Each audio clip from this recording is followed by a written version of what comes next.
Hello everybody, Doug here from 2 Plus Tough, and today we are hanging out, we are doing some work on some Dweghom. It's been quite a while since I actually sat down with my Conquest stuff. It's just been a crazy couple of months with AOS and getting ready for Holy Havoc and stuff, but we have here, I will show you, a huge box full of recently primed and amazing looking Dweghom minis that I just chucked into a barrel because I needed to get them out of my way. So, the name of the game for this project is going to be speed painting. Okay, I want this army done, and I want it done efficiently and fast. So, that's exactly what we're going to do on this stream. Pardon me about that. So, what I'm going to do is I have them all primed silver, and so now I'm going to go through and basically just do one color on each pass. Start with the skin, then we'll get the beards, and that'll honestly be most of it, and then we'll go back with some other metals. And I am going to have a pop color of Aramon blue, that kind of thing. I like that kind of wizardy blue. So let's go get into it. We're gonna need the orange. We're gonna need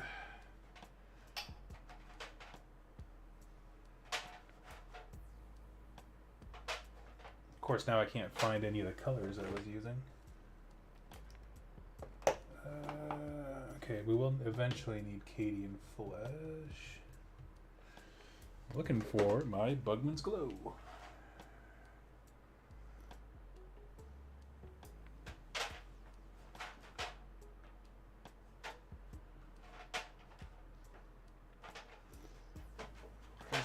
Aha! There we go. Okay. Ooh. Benjamin Drake, Conquest, am I right? Hey.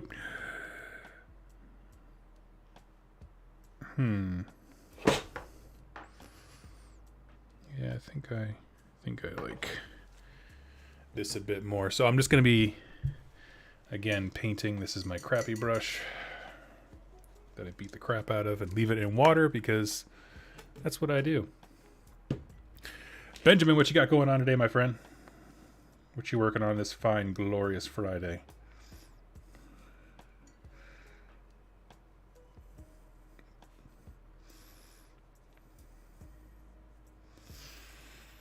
These look sweet. Will there be detailed photos on your Insta later? Oh, of course. Of course, of course.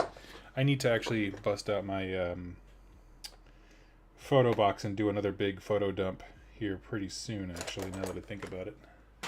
But yes, I can do that. I can put them up there. Make sure everything is kind of squared away in the camera, and like I said, we are just getting the skin, which really truly is just this little face hole, so this step is not going to be super sexy. Some of these guys have helmets that even cover that little bit, so it'll go real fast. Got a little too much on there. There we go. Let's see. Hey, hope your day's going well. It's been a minute since I've touched my Dweghom. I've been super busy with Stormcast. That is literally my story as well at the moment. I got a little bit busy. I have a very good local friend named Wiley who is a Vanguard, which is sort of like the volunteer demo program that Conquest has, or Parabellum, I should say, has. And he was kind enough. I basically hired him to build my Dweghom because I was just so far behind on projects. Because at that point I was like, oh crap, I need to get these Stormcast ready for Holy Havoc. I need to... Oh, he doesn't have any. Okay. I don't know. I just had a whole heckin' ton of stuff to do, and I was just like, I don't have time. Especially because building's my least favorite part, and I'll be honest, the older Conquest models, not so much the newer ones with like the Woodrune, but the instructions on some of the older ones are a bit rough. But I had no problem with the Woodrune aspect of things. There we go.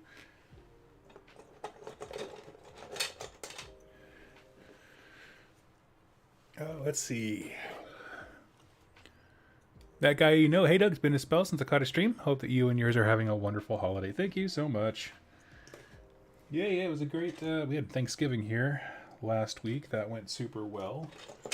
I'm gonna focus on the melee troops here instead of the ballista. I think that's totally fine. We'll at least divvy it up a little bit.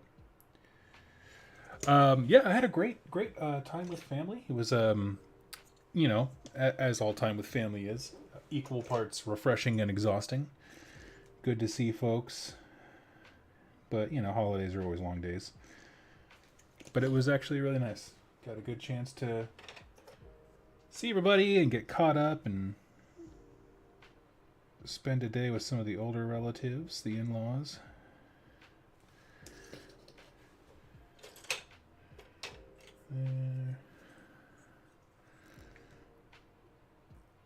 So, yeah, it was good stuff. My man, Morning Doug, that's me. Florian, hey there. What unit are you working on today? So in this bin, I think I have like 4 different units. Some are like Dragon Slayers, some are Hold Warriors. I had my buddy Wiley just build a metric ton of my Dweghom stuff. And so it's pretty much everything he gave me. So there's some Dragon Slayers, which tend to have full armor all over them. So actually, I'm just going to put that guy down. And then I think there's, 24 Hold Warriors, something like that. Which are sort of like the more traditional infantry, like the base infantry.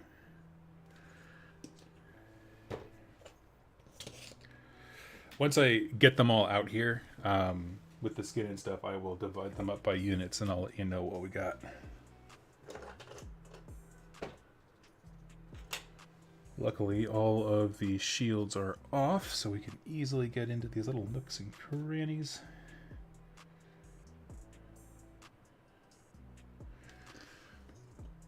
Let's see. Does anyone know if the new Warhammer Battleforce boxes will sell out quickly on the Warhammer website? You know, Jamie, they really are first come, first serve. There we go. That's the phrase, Doug. I mean, with the exception of one specific year with, I think it was the Imperial Fists one for Stormcast, I don't usually see them sell out like too fast, you know, like unreasonably fast that they would require like a queue. How about that? That one was just a screaming deal for people wanting to get caught up with Primaris stuff. And also it had like the Imperial Fists special upgrade sprue and all that kind of bells and whistles. So I would not fret too much if you're like, so I don't think there's really a reason to like sit by your computer until pre-order millisecond.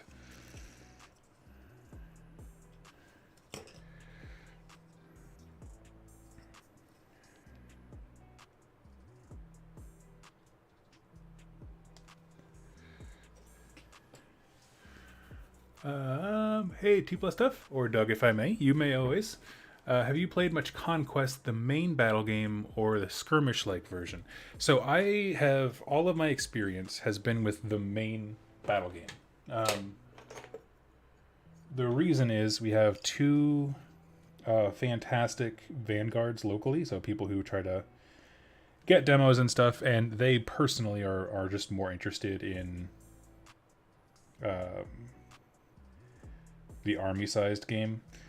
I know that Parabellum has said that they are working to redo skirmish, like the skirmish one, just to give it more options to make it feel a little bit more like, you know, skirmish combat rather than just a scaled down version of the full army game, which I like. There's just different things that you would do. But beyond that, nope. Haven't unfortunately had the chance to play a whole lot.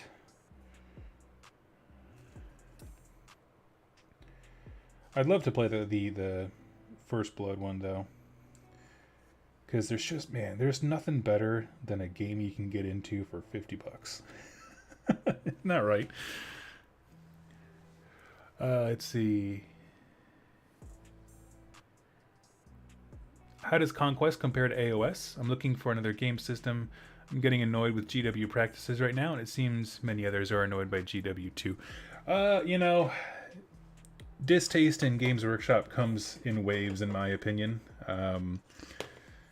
Everyone will be all up in arms about something, and then the next, army that's released, people all of a sudden, dig deep into their hearts and find their love for Games Workshop right next to their wallet. So I don't pay much attention to online outrage. What I would say as far as games go, Conquest, your price point is probably going to be a little bit lower, if not the exact same. It really depends on what faction you play. Therefore, how many models you'll need and that kind of stuff. What else about Conquest? Parabellum, the company that runs it, is quite honestly one of the coolest companies out there right now in the miniature game space, to the point where the game that I'm working on, Legacy of Atmos, the skirmish game, is taking a lot of inspiration, not only from not the game mechanics of Conquest, but rather Parabellum's approach to customer service, communications, that kind of stuff. I truly cannot say enough about them. If you want to get to know the team a little bit, I did a interview called Interview with the Game Designer. It's a video here on my YouTube channel. You can check that out. And that is with Leo, one of the lead coordinators for Parabellum. And you can just get a sense, all the people that I've interacted with through that company are like that guy, where it's just upbeat, excited, respectful of other games and properties. He's very careful not to drop, GW or anything like that, name drop anything, because it doesn't want to be construed. But, but between the mix of totally understandable corporate lines that just professionals need to say, and stuff like that, you could just tell they're great guys. So, I cannot recommend certainly the company high enough. How about that? People can have different interests in games, but I think Conquest, for one, if you're looking for a different kind of painting challenge, they're very different models. They're scaled up, they're a little bit bigger, which I like. So these dudes I'm painting here are the Dweghom. They're dwarves, but they stand almost as tall as a Space Marine.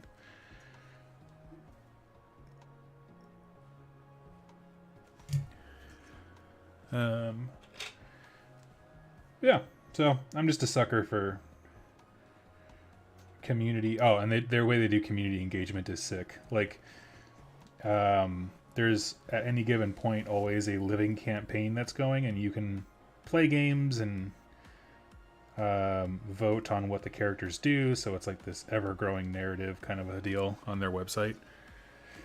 I praise them a lot because they just offer concepts and ideas that just other game companies don't have either the capacity or the willingness to do.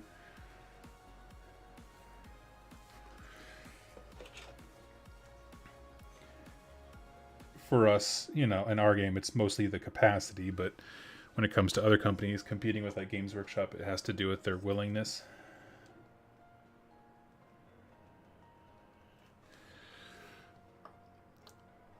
Let's see. So, Age of Slaanesh, I hope that helps. Do you currently play... I see Age of Slaanesh, so, do you already play AOS, or are you looking... or do you play 40k and you are looking for something else? Because if you're interested, I can definitely give you a breakdown of how the game functions as an overview, and we could just chat for a bit about that. Or, if anyone wants to throw a tip in the tip jar, you get to choose what the conversation is. That is always the rule on my streams.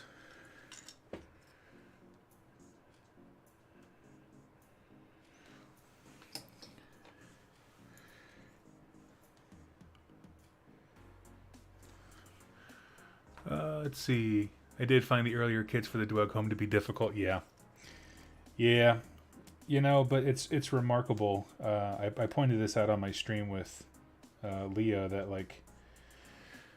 to see how quickly the company has progressed, just sheer technology-wise, in terms of how their kits go together and the instructions and all that kind of stuff, like the nitty-gritty of being a model maker. They've just done leaps and bounds, just light year movements. It's crazy. Okay, so let's divvy these boys up before we go to our next color into actual manageable units. So I'm going to put all my Dragon Slayers off here to the left off camera.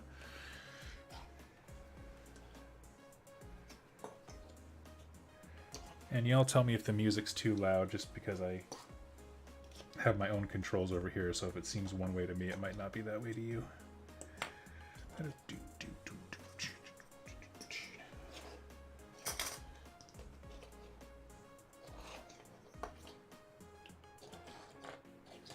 Okay, so we have one unit of Dragon Slayers. We have...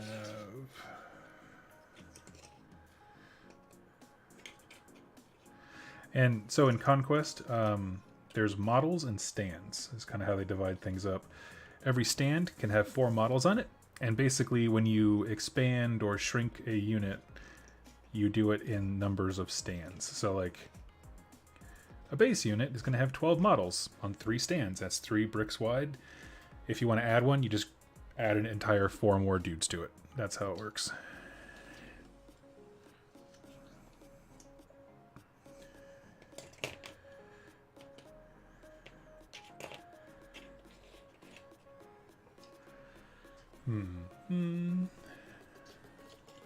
So I'm just kind of grouping them in increments of 4. Brr. All the banners make them way too top heavy. That's okay, we'll get through it.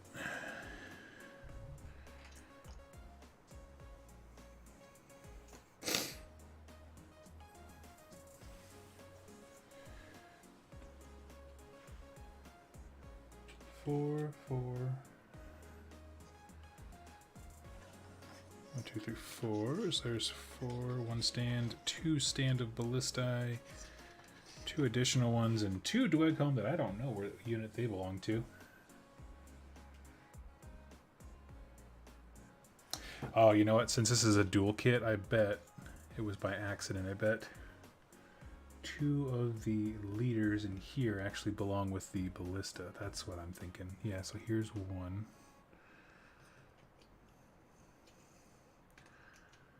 And here's the second. Cool. Muy bien. Great. Okay. Hello, I'm going to my first tournament ever tomorrow. Any tips? Is it Rhymer or Rimmer? Yeah, let's get you all set to go, dude. Tell me your army. What are you playing? Tell me about the event. We can help you out. We got some great minds on this channel, and I'm sure either me or someone in the comments would love to help. Wow, this is a lot of dudes. Okay. Okay, let's sort this mess. So, next we're gonna paint beards. So let me grab some beard colors. Brown beards. We've got orange beards. We've got... I don't want any blonde ones. We can go...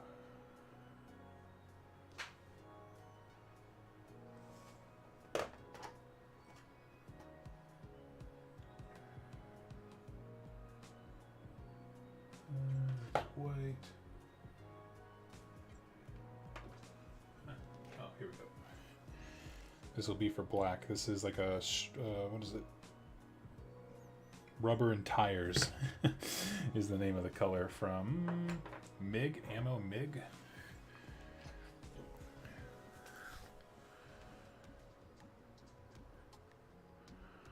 Let's see. Oh, sweet. We got 2 people to help out here in the chat. Let me just crush these questions here real quick, and then we'll get all caught up, and we'll answer those for both. Wargamer Willie, thank you so much, buddy. as well as Reimer. So the other ones here, Defcon's got his eyes on the Soul Blight box. Sorry, not Soul Blight. The Ossiarch Bone Reapers. That's rad. Wolf Zinc, those Call to Arms minis got me to download Skyrim Anniversary Edition. If you ever stream Skyrim, I'd be interested in some of the lore takes you have in it. I could do that. I freaking love Skyrim to what is probably a unhelpful degree for my life and productivity. I love the mythos. Bethesda stuff aside, where like it seems like the lore is kind of ever evolving, what the nature of the blades and the dragonborn and all that kind of stuff is. Those roles seem to be kind of rewritten every once in a while, and that's fine, but I'm also someone who's cooler with an open and evolving world rather than like, actually on page 12 of the wiki it states clearly. Yeah, that's not me. Okay. So let's start in the front here, and we'll work our way backwards. So let's do this. Wargamer Willie, tell me, what do you take into your grand event? And while you're answering that, I will look to our good friend Reimer, who's taking Soulblight Gravelords. And what is it? And it's a 3-round event. Those are the best kinds of events. I'm going to be honest, I don't have a lot of good tactics for you when it comes to Soulblight. It's a faction that I don't fully understand. Because I get my teeth kicked in with it by like pretty much every week. But I can tell you about your first event. Get there early. Be kind to everybody. Check out the store. Try, if you have some extra coin, buy something, whether it's as small as like a soda or something, just so that the store owner knows that it's worth hosting events. Or if it's someone's house, bring some chips and salsa or something. What else? Don't come in there with the assumption that you're going to walk away from your first tournament with the big W. If other people have been playing and it's an established gaming group, they're probably really good. So just be open to like make new friends and learn what people's armies do and just be cool that way.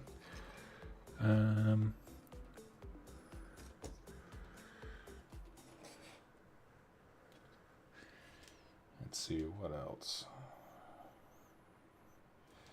I would say definitely pace yourself. For me, one of the hardest things is I get really like excited and almost to the point of anxious right as the event is starting, and so I kind of wear myself out like emotionally by round 2. So I would definitely say kind of try and keep that in check just a smidge. Just make sure you're not overworking your brain. And beyond that, I would also recommend AOS reminders to put out a little cheat sheet for your faction so you can remember your rules pretty easily. I always find that to be very, very helpful. All of these guys are going to have different... I'm just basically organizing them by colors of beards now. So we'll just take these 4. So yeah. That's what I would recommend. Like I said, unfortunately I don't know a ton about Soulblight other than they kick my teeth in because I don't use a lot of shooting in my Stormcast, and once I get to an objective I kind of just get ground into oblivion. But certainly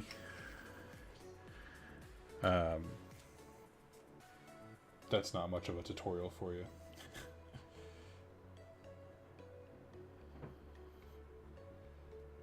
Okay, give me 1 second, Willie, and I will check out your answer just so you put it out there.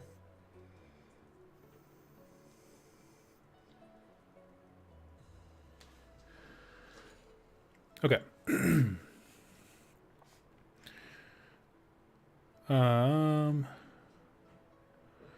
Wargamer Willie, yes. So, just want to have fun and not forget all my cool rules. I've never played a proper 3rd edition match yet. Same. That kind of like confuses people, but I've only ever played Path to Glory, which doesn't use some of the rules. Like where you have to pick your, I don't know, whatever they're even called, like the mission objectives, like for that turn. Battle tactics, something like that. Never saw it, never even looked at that part of the book. Do not care. If it ain't in Path to Glory, I haven't read it. So that's one thing, I guess. Just try and remember, yeah, all your rules. Let me see what you're bringing here. Just one sec here to get some of this excess paint off. Okay.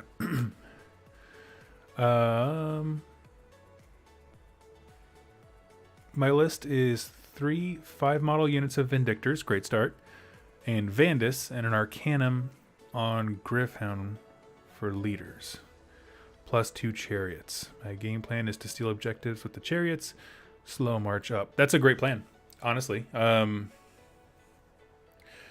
you... Wargamer Willie, are you going as Scions of the Storm, or are you going as a Stormkeep?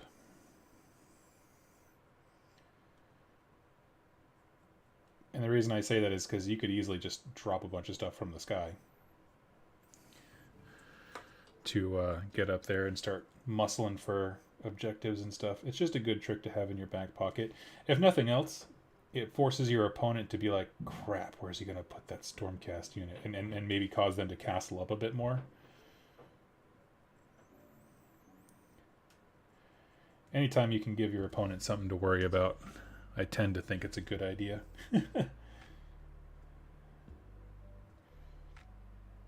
That was always my jam with Beasts of Chaos, is just like, because so they can come in from any board edge, and so it's just like, you know, they're not dangerous, but you don't want them in your back line.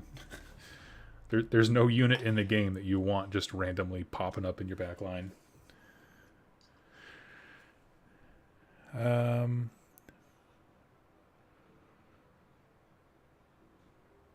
want Stormkeeps for the more models on objectives if Redeemer. Yeah. Absolutely. Yeah, basically it's so rough.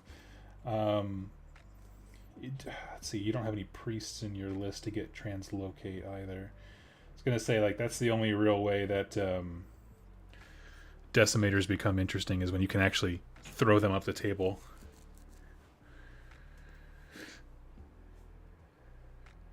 Looks like the beards are all covered on these guys, so okay, we're good there. Cool. So yeah, what would I do? What city are you running as, Willie? I'm curious. Let's see. Or not city. You know what I mean. Storm host. Because I'm thinking with what you got, like something like Celestial Vindicators wouldn't be bad if you wanted to be aggressive and like get up there.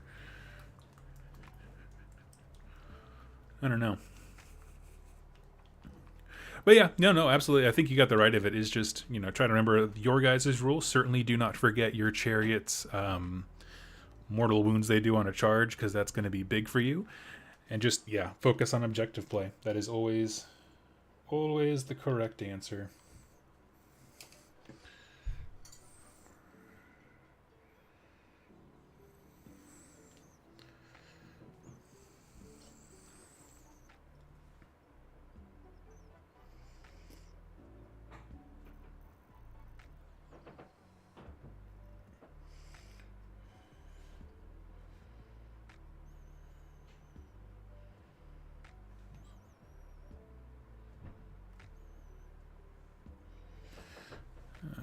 Now we are painting in some gray beards, literally gray beards. Trying to remember battle tactics and strategy as to when to do which.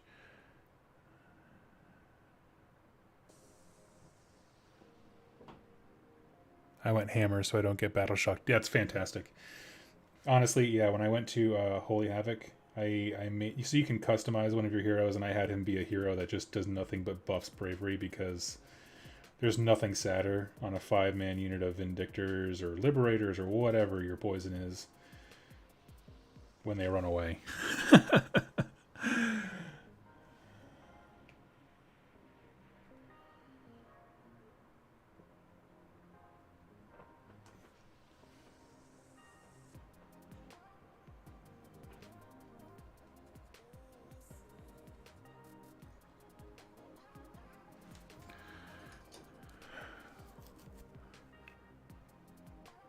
Oh, buddy, you're too kind to me.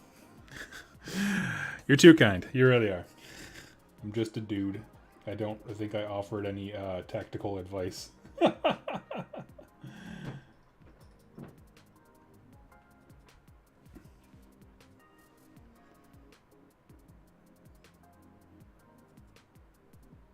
I'm not the tournament guy. How about that? But I do know that when I go to them, I tend to get a little bit on the anxious side. And I know that it doesn't necessarily affect my gameplay like round 1. It's more around 3 when I've exhausted myself. I start to burn up and look all sweaty and gross. It's what I do. It's my thing.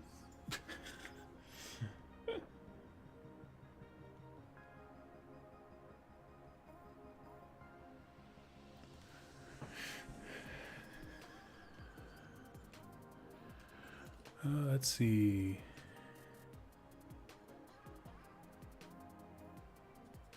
Oh, we're talking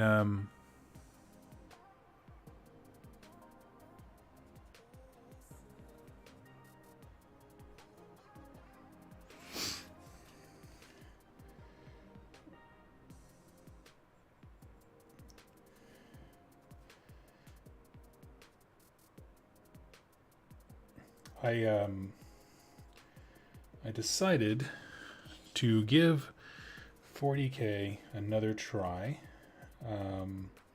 So I put a bunch of stuff up on eBay this last week. Sorry, everybody who got Silver Tower before they saw that I was going to sell mine. So I got a whole bunch of stuff up on eBay. So then I went on a little, basically refocusing my collection and what I wanted to focus on for this coming year, all that kind of stuff.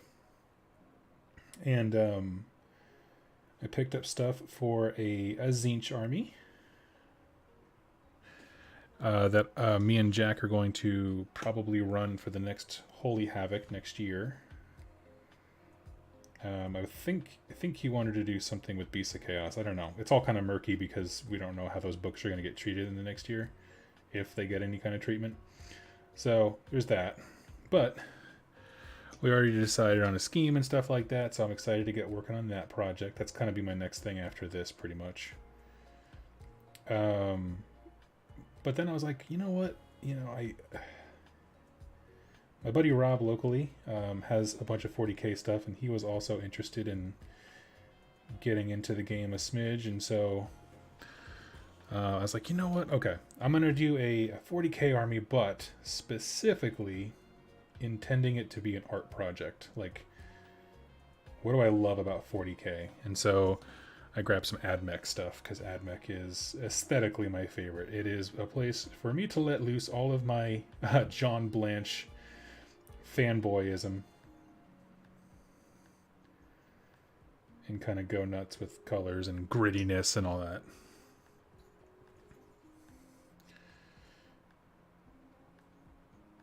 So I'm looking forward to it. I was actually it's fun. It's fun to read a codex when I've been out of 40K for so long, just because it's all new to me. I don't know. I like to imagine that's when Games Workshop guys are writing these books, that's what they're hoping for, is that moment when new players are like, whoa, these guys seem so cool. And that's exactly where I'm at. And it's a nice place to be. Blissfully ignorant and just kind of enjoying it.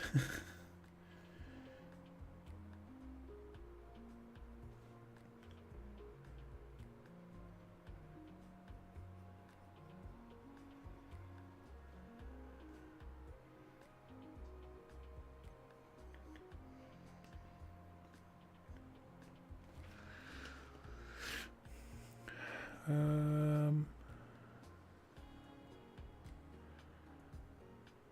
you should to find Cold Shoulder. I don't think that typed out the way you intended it.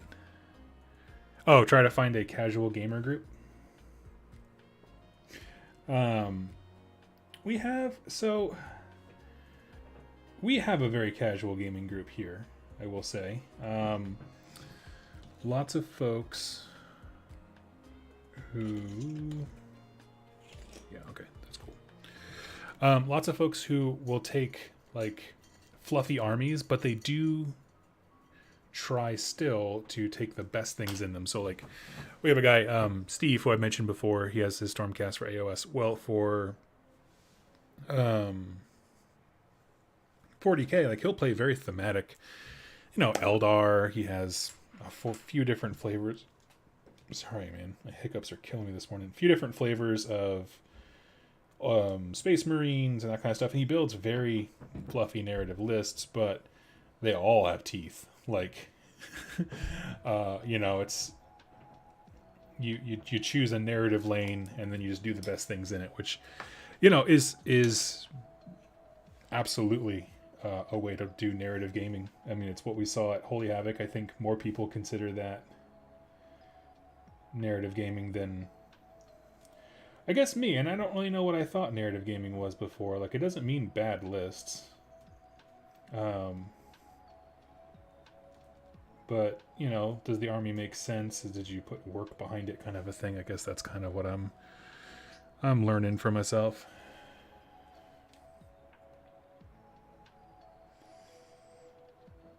But yeah, we don't have like a, well, I was going to say we don't have a tournament scene. We do, it's just not very active right now, but there is actually quite a large one here for 40k in particular.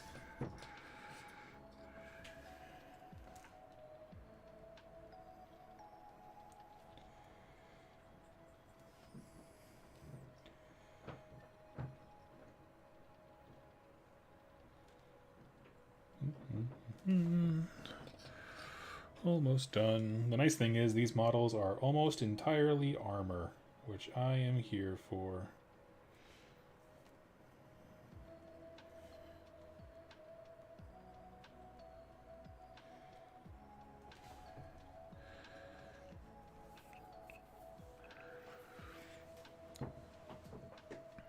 Let's see.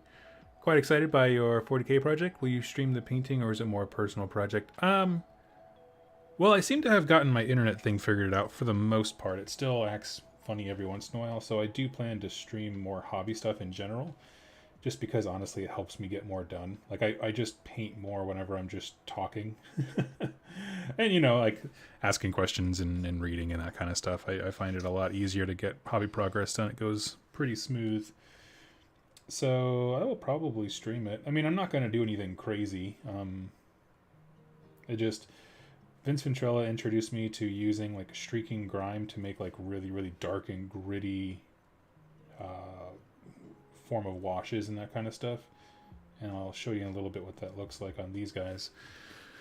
And you can do it for speed and efficiency, of course, but the other reason you'd want to do it is because it makes things look very grim dark with all the dirt and the grime and stuff like that. And so since that's kind of how I envision John Blanche artwork, which is kind of the inspiration for it all, I'll probably be doing that.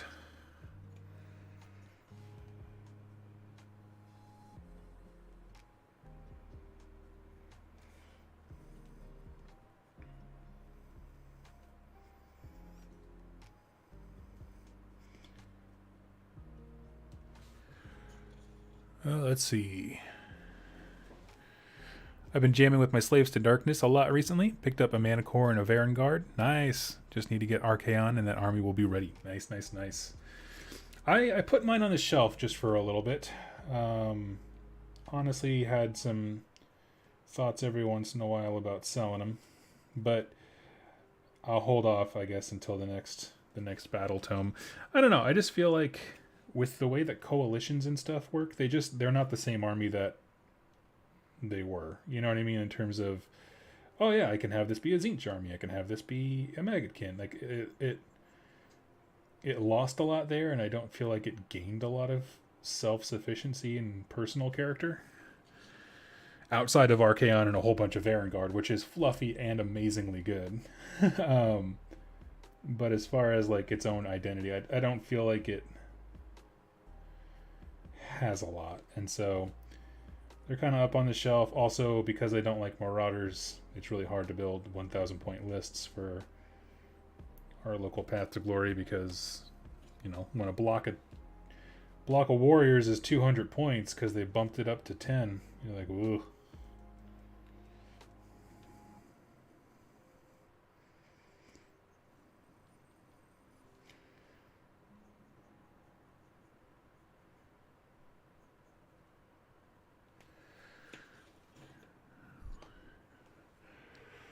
Let's see.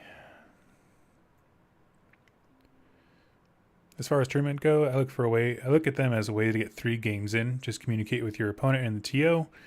Usually they look at lists and players to pair up. Yeah, I mean, that's a great way to look at it, especially local events, right? I mean, I don't know if I necessarily agree with that sentiment with like GTs or whatever. But absolutely, 1 day, 3-round leagues, that's where you go just to be like, you know what I'm going to do today? I'm going to Age of Sigmar the hell out of my day. You just play a bunch of games. I was listening, I would like people's thoughts on this, because I'm not sure how I feel about it. I could go either way. I was listening to a podcast, which for the purposes of this will remain nameless, but it is 40K related, okay? He was talking about his experience at the Games Workshop GTs that are going on. Like there was one in Louisiana. There's going to be one in Dallas here soon. A few other places. Okay, so we have all these different events going on. And this guy's first round opponent, I believe it was at the New Orleans one, was a guy who straight up said when they walked up to the table, he's never in person played a game of 8th edition or 9th edition 40K, whatever they're playing now. And he proceeded to get thrashed because, he's very new to the hobby, has only ever played on TTS, which to me is super sad. I hate TTS. But yeah, and the host of the podcast was saying that he was actually pretty disappointed, because when he signs up for, big event GTs like this, he expected that everyone there, know the rules of the game and know the rules of their army and, be at a certain level to give him a challenge. And he didn't feel like that was there. So my question to you is, when you go to larger events,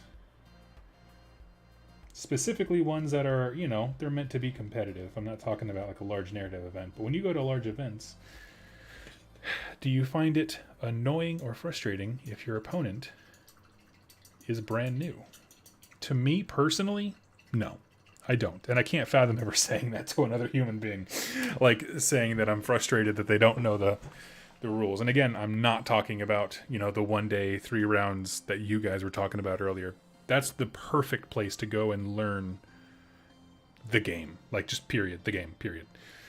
So that's an absolute yes to you guys. But I mean, in terms of, like, for those of us who have been in the hobby for a while, when you go to these convention level things and it's high core, hardcore competitive kind of stuff, how do you feel about that when someone's, like, brand the heck new?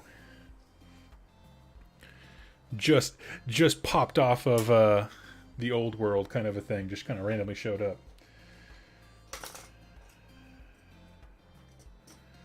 Now, let's do...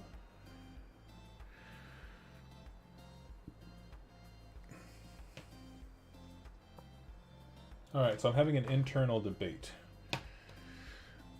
They are all covered right now with Leadbelcher. And as an accent color, I'm either thinking Runelord Brass or Retributor Armor for the gold. What do you guys vote? Typically, I would go with Runelord Brass, but with heavy washes and stuff like that, it doesn't pop very strong. So I was actually thinking of going Retributor armor, and then it'll dull down into more of a brass when it's all washed.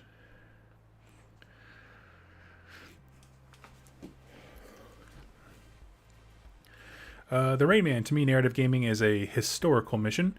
That's fair. I feel like there's not a lot of those for AOS at the moment, which is a bummer. But there are a ton for 40k.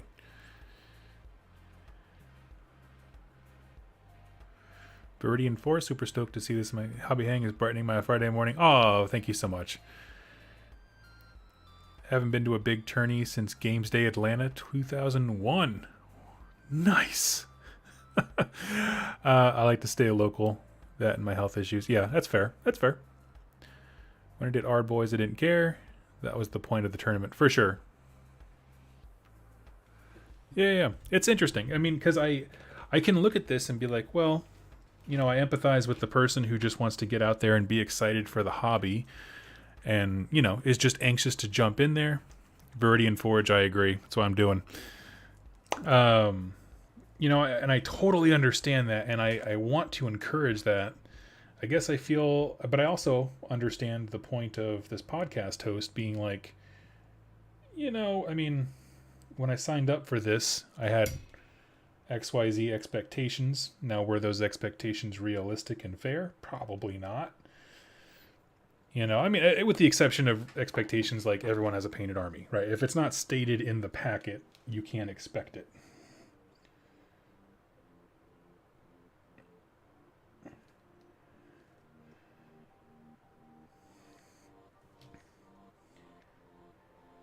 It's not quite the same as like if I went to Holy Havoc and the guy's army was unpainted. Like, that's in defiance of God's laws and Steve Herner's wishes. Like, you can't be doing that.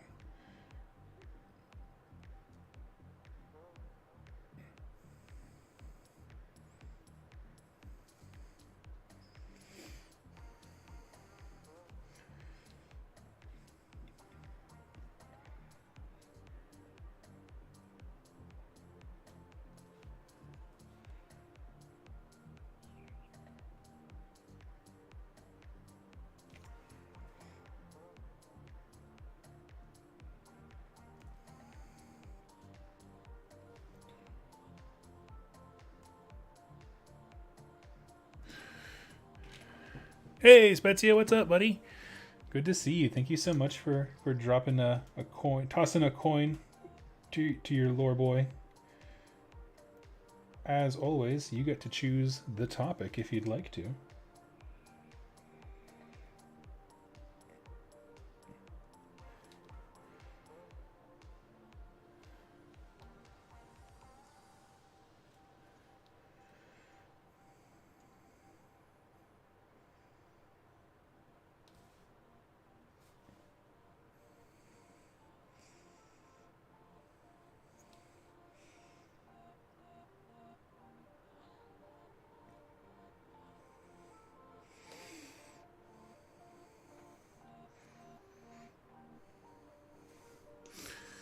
Mostly just focusing on the shoulder, seeing how he's half shoulder pad.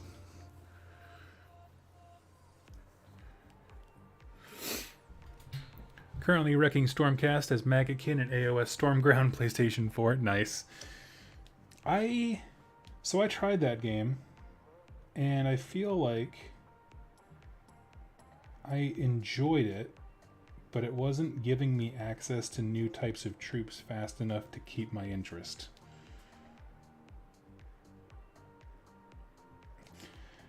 Like I know it slowly introduces more and more units, but I just like, man, what a grind to get some of the cooler things that are in the game.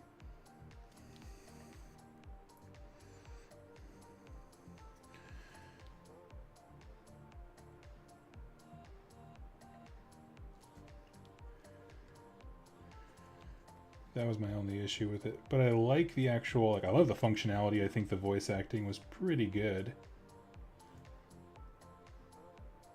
Whatever they paid the voice actress of the main Stormcast girl should have gotten a raise, because I'm pretty sure she just, like, lost her voice doing that. She, like, speaks so loudly. She's just constantly yelling. Like, oh.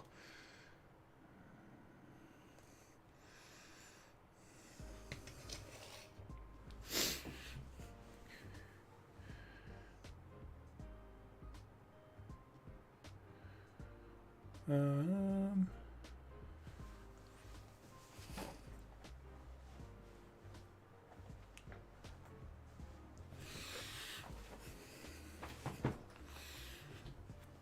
Oh, Skaven Warlock, I have a question. What are you painting? I am painting some Dweghom. These are the dwarves from the game Conquest, the Last Argument of Kings by Parabellum.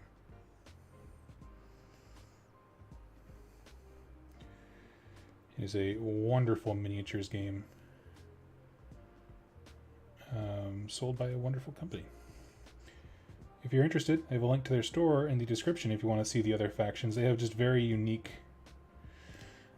fantasy intellectual properties. And I like them quite a bit. Oh, and for the purposes of being honest, that is an affiliate link. If you use it, you'll get 10% off stuff. But I didn't want you to think I was deceiving you. It's also just a link straight to the store.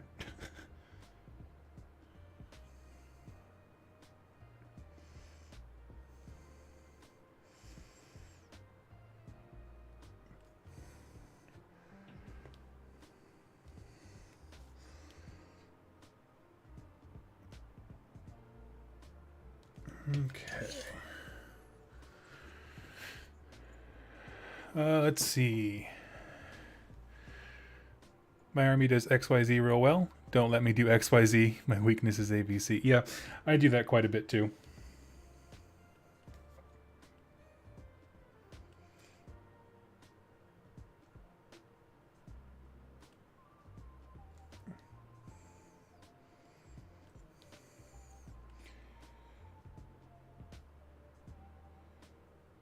I don't know. I mean, I don't typically explain, like, you know, here's how to beat me. But what I will do is I'll very, like, as a very cursory thing, go over my army's rules at the beginning. And then if they do something like during deployment that I know is like, oh, they just handed me the game, I'll be like, hey, listen, just so you know, just want to reiterate, this unit does XYZ, and just wanted to put that on your radar.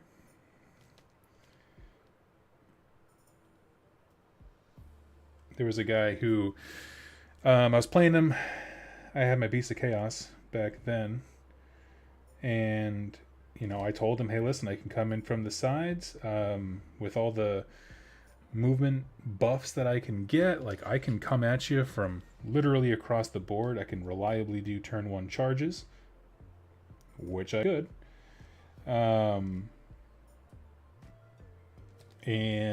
yeah, and he just, I told him, he didn't listen. And I, when he was deploying, he put like a tiny little hero. I don't even remember what it was. Who was I playing against? Might have been like a KO leader or something. He put some very squishy hero right up front, like on his battle line, because he was slow and needed it to get him into position. And I was like, okay, I'm just going to reiterate, I can turn 1 charge. And he was like, okay. And didn't much care for the Bestigor coming across the table and just murderating his unit. Like, I just iced his hero turn 1 just by charging Bestigor. It was just like, yeah, dude. I think I'm doing these public service announcements for myself? What are you talking about?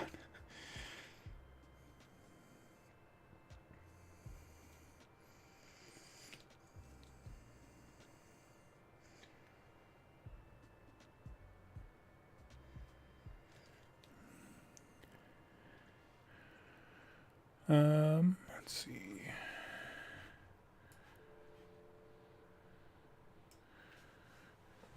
Oh, you re-racked a game during a tournament? Yeah, that's fair. I'd be willing to do that. Especially if it was just straight up not fun. Because, you know, I mean, I'm somebody that, like, win or lose, close games are fun to me.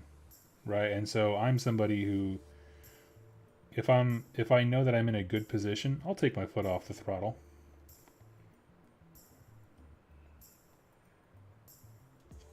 Because if nothing else, it makes it a more challenging game for myself.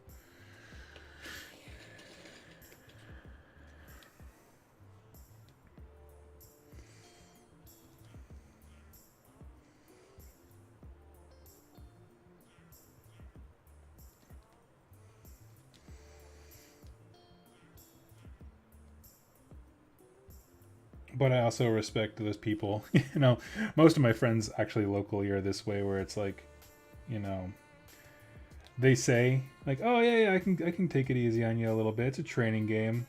And then like the second the actual dice start rolling, they turn into like the Cobra Kai teacher from Karate Kid. And they're just like, "Fear does not exist in this dojo," and they just beat the ever-loving hell out of you. What was the score? 38-1. Close game. And you're like, shut up. Anyone could have had it.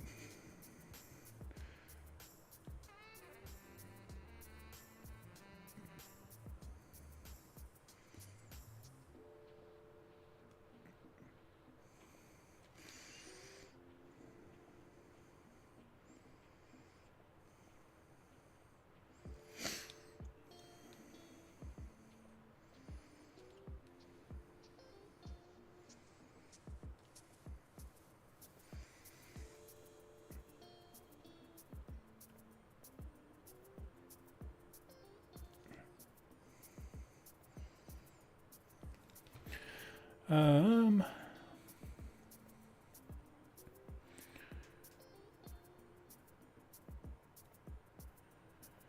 Hello, just wondering, do you know if Scarbrand has done anything of importance so far in the lore? I'm a bit new. He played a pretty big role when AOS first launched. He was getting moved around quite a bit. Basically, Khorne would pick him up and huck him like a softball to wherever he wanted him to be, which is pretty great visuals. Most recently, not really. He has not popped up really in any stories, to be honest, in the most recent arcs. But I do hope that changes.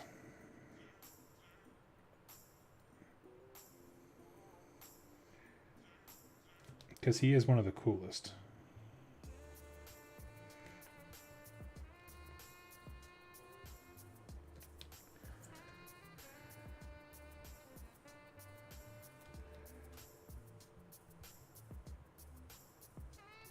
Trying to think what arc I would like him to do. I mean, honestly, sending him into Gur to go fight big old beasts sounds pretty cool.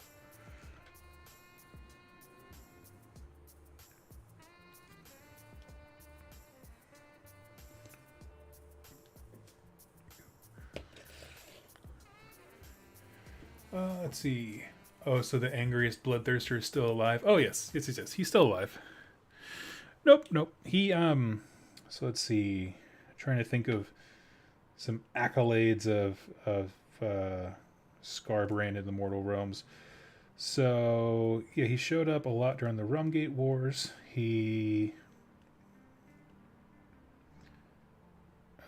was a kind of character. Like he had, I don't know, for some reason he had a few fights with the Seraphon. Like out of nowhere, he would just go punch some Seraphon.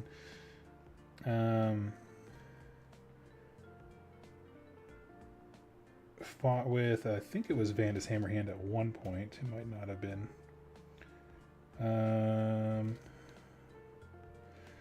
Yeah, you know the deal with him though. Oh, good, I didn't actually drop it into anything. The deal with him is that he's always kind of his own agent. So like he doesn't.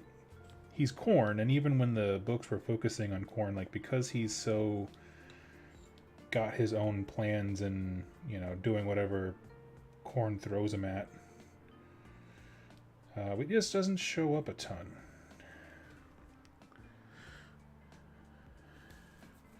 Or at the very least is inconsistent about showing up. How about that?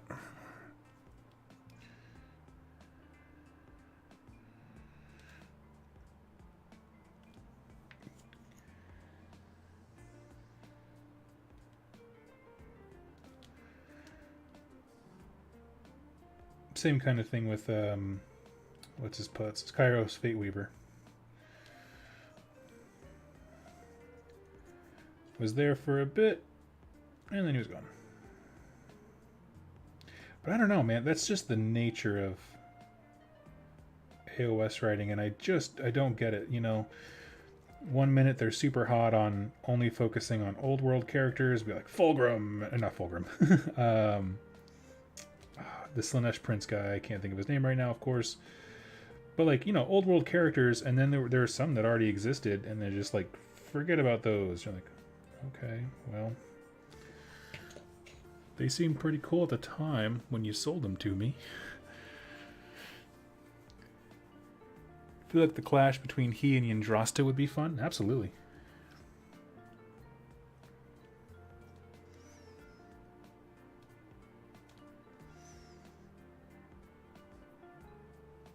Yeah, especially her, that big old spear. That'd be rad. If nothing else, it'd be a cool piece of artwork.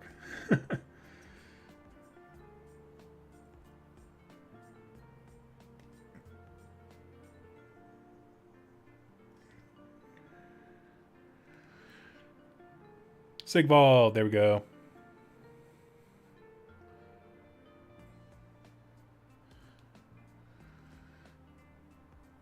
I don't know why I couldn't remember that.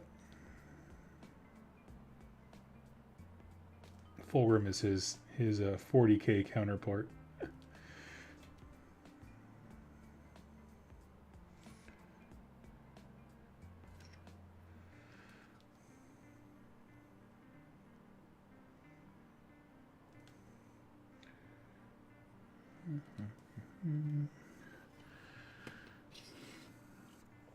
Oh wow, there's a lot of these guys. Oh man, the full savagery of how much work I signed up for with this army is sinking in. It's all right. We'll get through. I mean, it's going real fast. Because basically, I mean, I'm not going hyper detailed on these older models. I'm gonna do this. I'm gonna do a big wash. And that's honestly most of it. I mean, I'll go back and pick out a few highlights, but nothing crazy.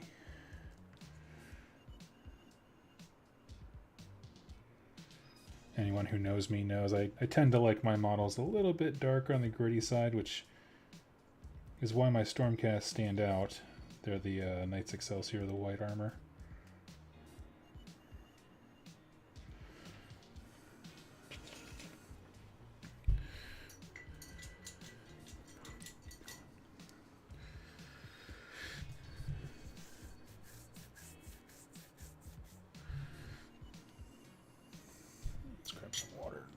This just a bit.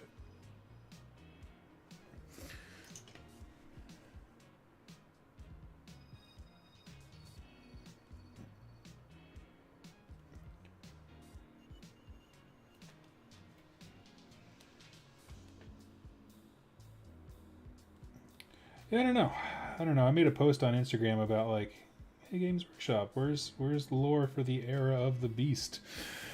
I just want to see more stuff. Like, you know, I understand that there's shipping issues, and I totally get that. And so I'm not asking for product. I'm actually someone who doesn't really care about models necessarily. But just like give us an insight into what the world is like now that the era of the beasts has begun, whether it's Warhammer community articles or whatever, you know, just like show us what the world is supposed to be like at this point, because we don't really know. I mean, you know, everything in the battle tomes makes it sound like something big has changed, but nothing's changed. So I don't... What do you guys think?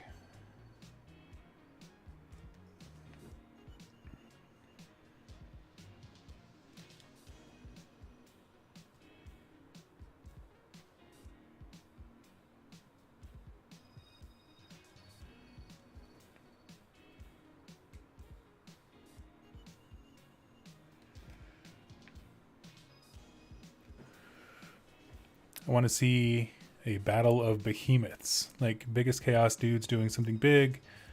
Oh yeah. I'd be down for that.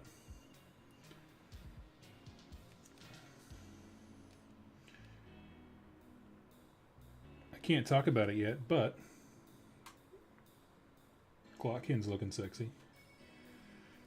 There's your spoiler.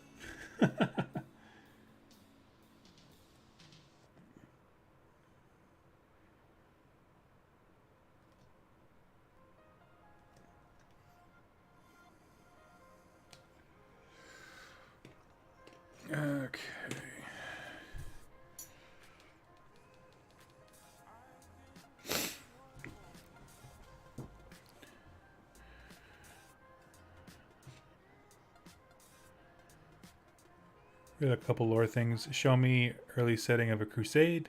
Give me Kragnose versus one of these dragons. Absolutely.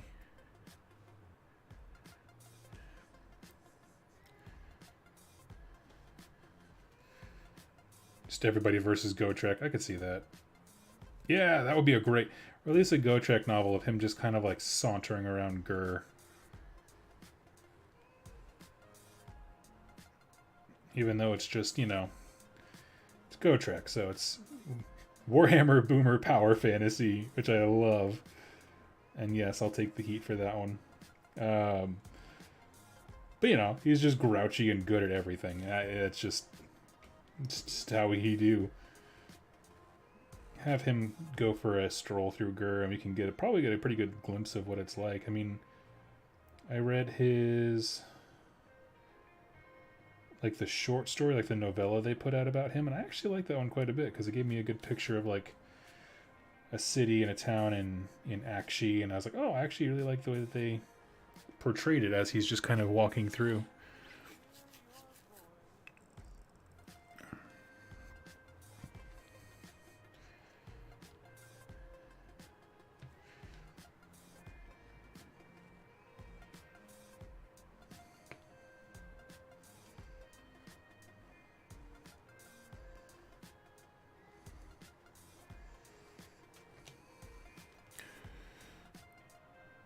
Gotrek meets Gordrak.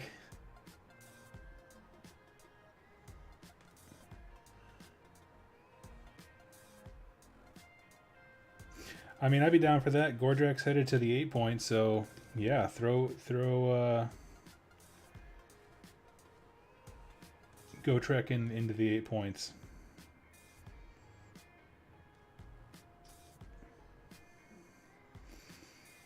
Show him what happens when, you know, a blender is dropped into a field of marshmallows, and he'll just... Also, is Grugny helping with KO? What does that God Presence do for them, considering he was ready to Thunderstrike Timar if needed? Yeah, I don't know, Spetsy. That's a great question. So at the end of the Broken Realm series, he specifically shows up in the hour of their greatest need to be an assistance. He basically scares away Be'lakor from annihilating their fleets. And so he shows up, but he didn't reveal himself to his kids, the KO. So they don't necessarily need or want his help. They're not thankful because they don't necessarily know it was him. As far as... that's the last thing that we saw him do for them. Beyond that, yeah, it looks like he just showed up, saved them. What else did he do? He broke up an argument between the Celestant Prime and Marathi. Because Celestant Prime was like, you're going to pay for taking over that city of Sigmar. And she was like, the hell I am. And Grugny interjected and was like, y'all are dumb. Basically, that's my paraphrase of that entire ordeal. Just, you guys are dumb.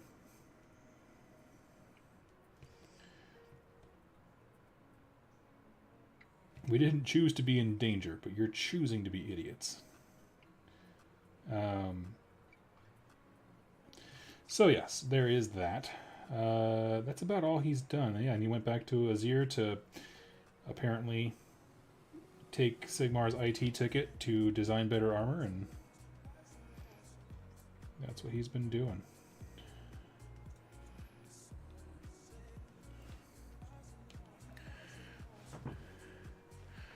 Greenblood Crusade, good day to you as well. What's Gordrak want in the 8 points? He wants a fight. He got his tail kicked at the Battle of Excelsius at the end of the Broken Realm series. And so to reestablish rapport and get people behind him and excited again, he's like, what's the next big fight I can do? I heard there's this guy named Archeon who thinks he's hot crap, so let's go pay him a visit. And that's pretty much where his story peters out. That's all we know about him right now. That he's headed that way.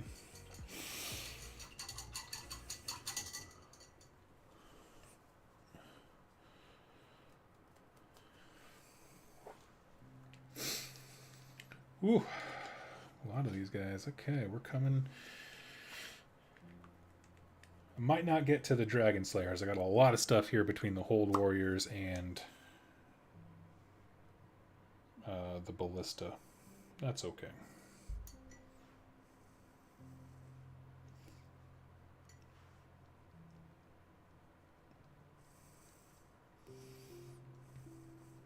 Now, I know this looks like I'm wasting a lot of paint. I'm adding an immense amount of water. It's not nearly as much paint as it looks.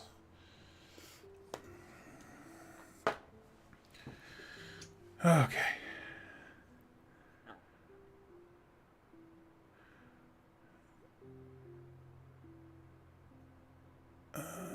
Doug, you should take the words of Thanos to heart about the lore.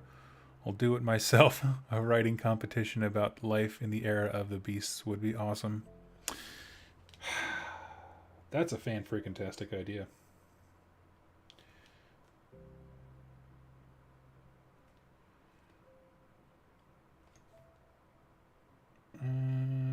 Okay. Well, anyone who is watching this stream gets a heads up. There's going to be a lore competition about that very thing, so get to writing. I'm going to say...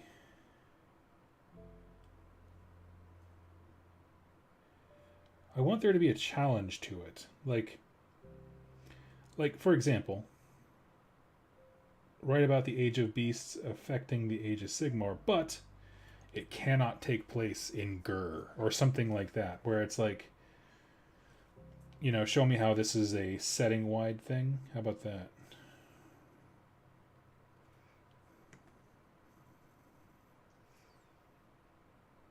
Or would that be too annoying?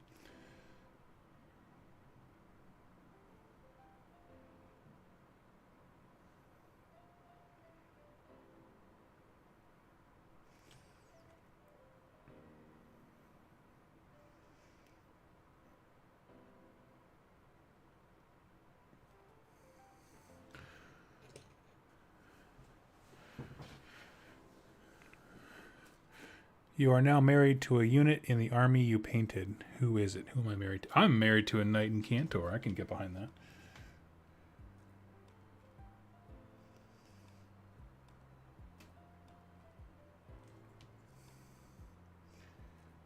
Just painted that up.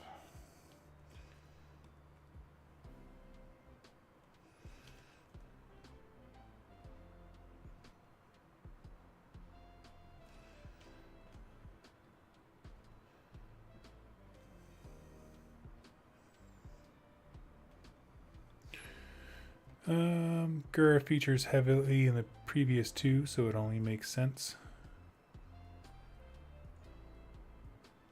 Oh yeah, my previous two writing competitions. Yeah, it's just hard because like I when I hear Era of the Beast, it's hard not to be like, oh yeah, in Gur, but it's like, well, this is like a new, like, I guess, you know, story arc chapter that's supposed to be affecting everything. So I want stories that take place in other places to kind of show me why it's, you know, a full realm-wide thing. But I also, you know, I also would understand if people are like, but that's where all the stories are happening, right? That's where Kragnos is. We have to go to Gur.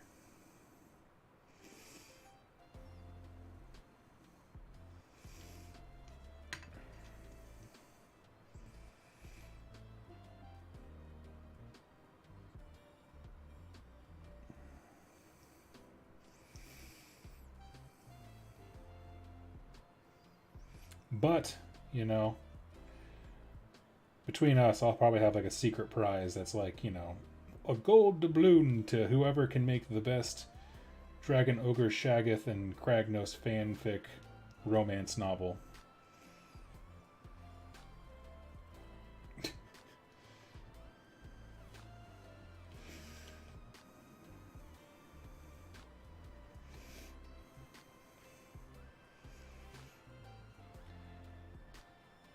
We know that the FBI guys are reading my inbox just because of how much stuff I talk about with war involved in the name, so let's give them something to read.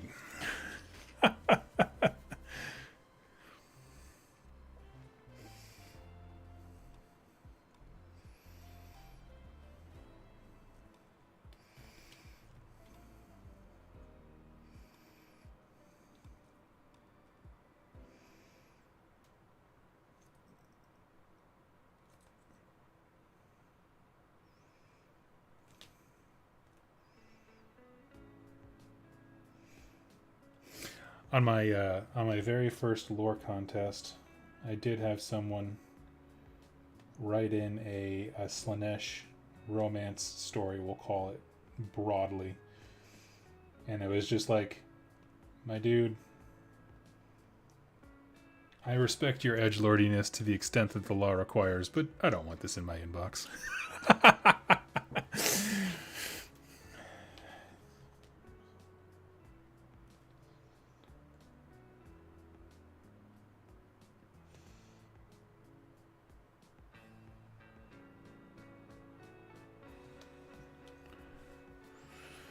Vinci, new writing contest? Yeah, we're just kind of hashing out the details of it. I guess what I really want is stories that depict direct ramifications of the era of the beast that don't necessarily take place with the main story arc. Like, if you remember, if you read the book Soul Wars by Josh Reynolds, one of the things I loved about that book, even though it got a little bit long, was throughout the story he would take breaks and you'd get these little snapshots of what life was like everywhere else. So there was like this little short story about a KO salvager who goes into a ship and all the death stuff, all the dead Duarden come to life and start attacking him. Because it's Nagash's ritual went off and all of a sudden everything's coming back to life. So it's just interesting, that kind of stuff of like, show me those little snippets, and they should be short by design, because I don't want a story. I'm not looking for characters. I'm looking for ramifications,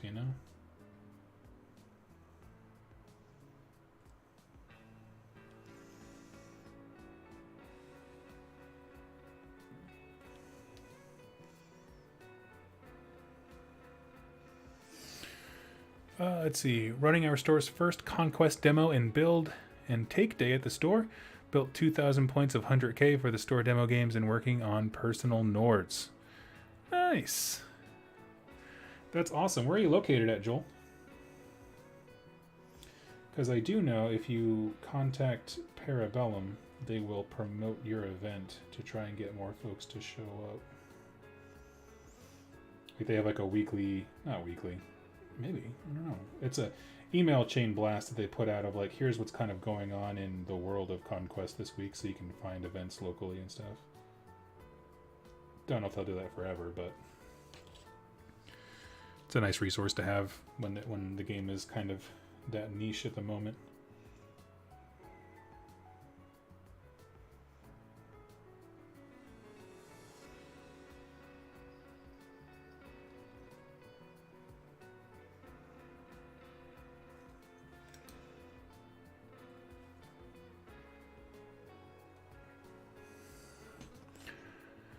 Greenville,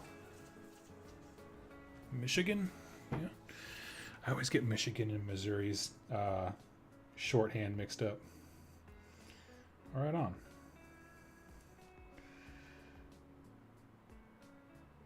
Where is that located at? Like, if you were driving to Iowa, what's the nearest point that you would drive to? And how far away is it?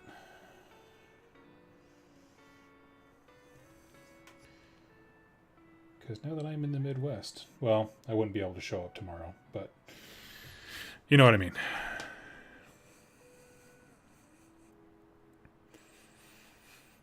Working in the Vanguard program, I am maintaining order stock for the store through Parabellum. Oh, sweet. Okay, that's rad. I feel like I've seen a fair bit of Conquest stuff come out recently. Is it recommended for new wargamers? Yeah, I think it's a fantastic game for new wargamers. And the reason I say that is it's very accessible. The community is extremely happy to have anyone new. Like, I've never seen anyone get a crappy answer from folks when they ask a question. The company, Parabellum, is exceptional. I have nothing but good things to say. They have a lot of ways to save money, whether it's starter bundles or army boxes, that kind of stuff. I have an affiliate code down below, just being honest about what it is. It'll save you 10% on anything else, which is awesome. And then as far as to me, the way that I describe it is it's a mix of a full battle game and a skirmish game. And when I say that, like, what I mean is, typically when you're playing like Warhammer or something, one player has a full turn, movement phase, shooting phase, whatever, and then your opponent gets their full turn. And obviously, Age of Sigmar introduces that double turn mechanic, which some people hate, to kind of spice that up a bit. But regardless, that's still functionally how it goes. Someone takes their full turn, and then the other person takes their full turn. But the way that it's like a skirmish game is that it's alternating activations.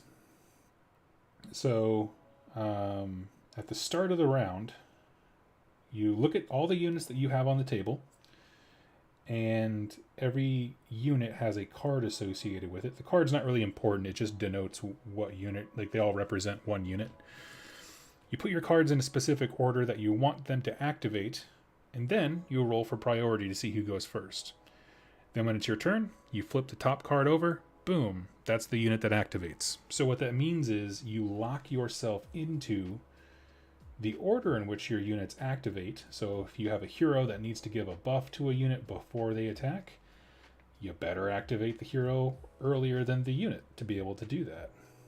And the reason I love that so much is it really, to me, front loads a lot of the decision making to the pre-round phase, rather than like in the moment getting kind of bogged down in synergies and stuff like that on the moment. Because once you flip the card and you see what unit's activating, like you still get to choose like what they do that round. Like everybody gets 2 actions, just like in a skirmish game. But at that point it's like, well, I know I have to activate X unit. What can I do with them? You know what I mean? Did the enemy move away? Did they move closer? So now they're a better target. So it's this cool mix of like active and reactive, I think is probably a good way to put it as well. And it just makes for some really interesting gameplay. I will say the hardest thing about learning Conquest, though, is their dice go the opposite way. Low numbers are better. You want to score equal to or below things. So ones typically are the best thing that you can roll. It just makes it a little awkward if you come from a Warhammer background, because Games Workshop has always been D6s only, and which Parabellum's D6s as well, and higher numbers are always better. So it's a little bit weird. But yeah.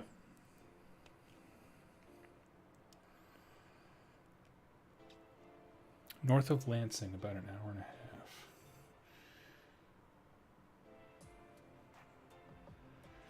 Let me look that up in just a sec. I've heard of the town of Lansing, but I have not been there, so I'm not quite sure where that is.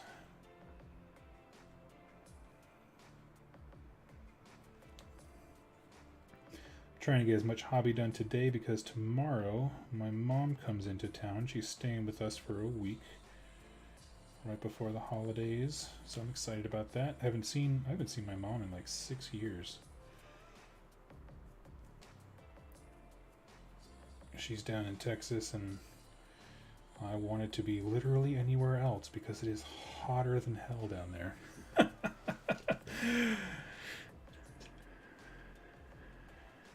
All those Warhammer dice in jail are taken out of jail. Exactly. It's like, hey, are you really good at rolling ones? Come try Conquest. Yeah.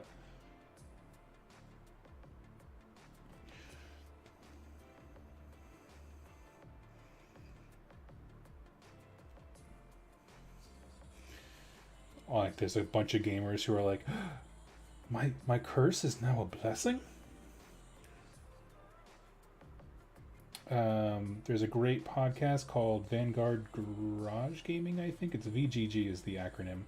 It's some combination of like that. Great guys from Australia. It's a very casual club in the sense that, I mean, they do tournaments and they try to win, but they are great play testers and reporters of the game without being like power gamey, right?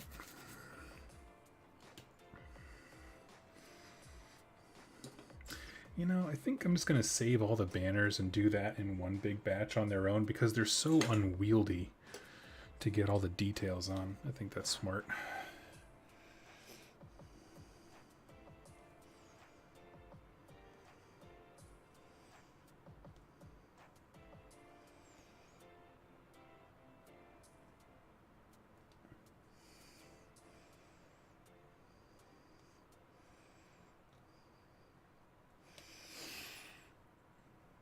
Like 8 hours from Iowa Capital. Okay. Yeah, we're not very close then. Bummer. I forget that Michigan's a rather large state. I mean, most of our states are bigger than the whole of the UK, so I feel like, I don't know if that's accurate. I feel like it's probably pretty accurate. So far is a bit relative, but oh my god. What do I got? 9 more guys. 9 more 18 shoulder pads left to go for all these nerds.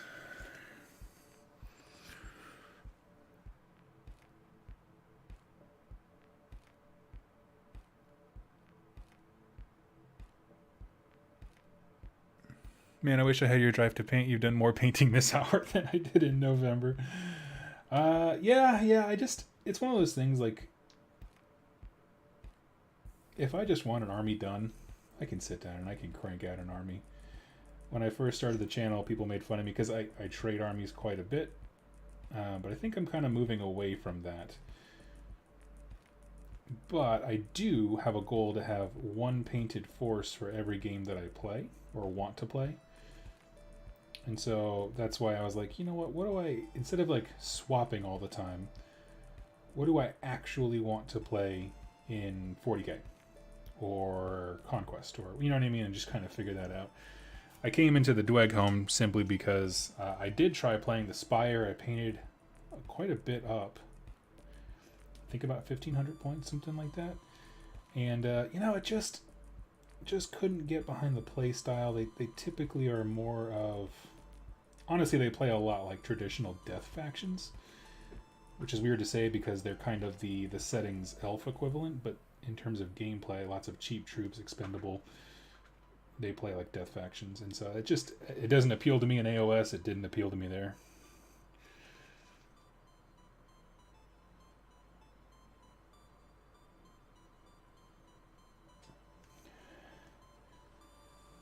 So these guys, at least, they, you know, probably play closer to Nurgle in the sense of tankiness. They have some great ways to shrug off wounds. Good armor, as only dwarves can provide.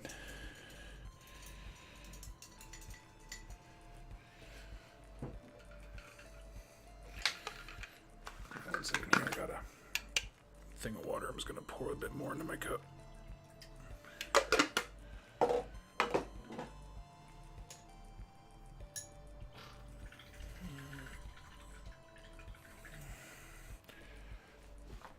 But yeah, so Conquest has been quite a bit of fun. I don't know how I got onto that tangent. Oh, that's right. Somebody asked if it was a good game for new folks. I think so. A lot of the knowledge you have to have is like very like front loaded. Like, I would just suggest either try a demo or just play a game if possible on TTS or something with someone from the Conquest Discord and just like, you know, have one archer unit, one melee unit, and a hero, and just get used to how the game functions before you start looking at any unit choices, because you just need some context, I think, is probably the most important way that I can phrase it for what units do, and when you're looking at different stats and how they relate to things, you know, it's a whole new game.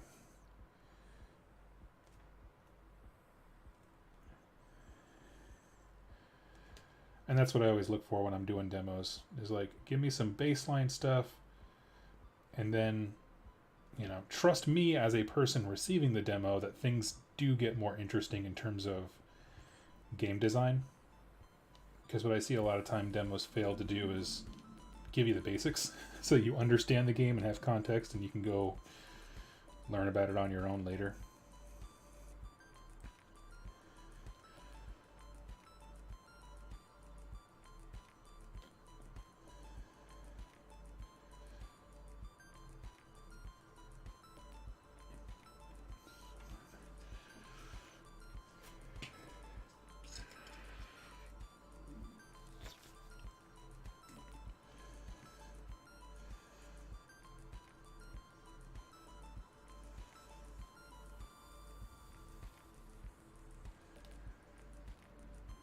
I actually, on the floor behind me, I was going to bust it out once I cleared out all the stuff I sold on eBay, or am selling on eBay. But Parabellum was kind enough to send me one of the new T-Rex riding Wadroon. Now, I don't have a Wadroon army, and I don't plan to start one. But I'm kind of viewing that more as like, this is a trophy. It's going on my wall.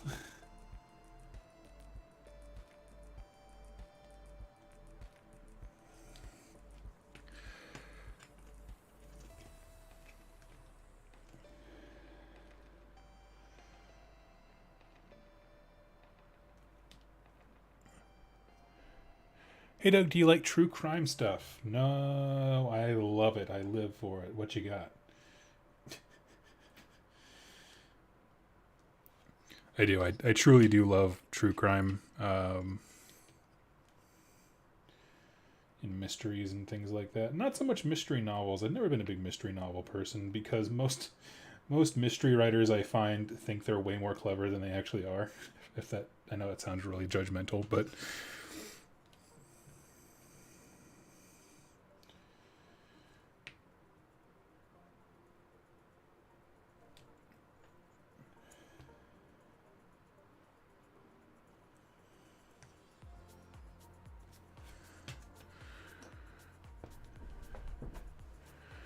Duncan Rhodes just posted some of his Wadroon. Oh, yeah, I bet.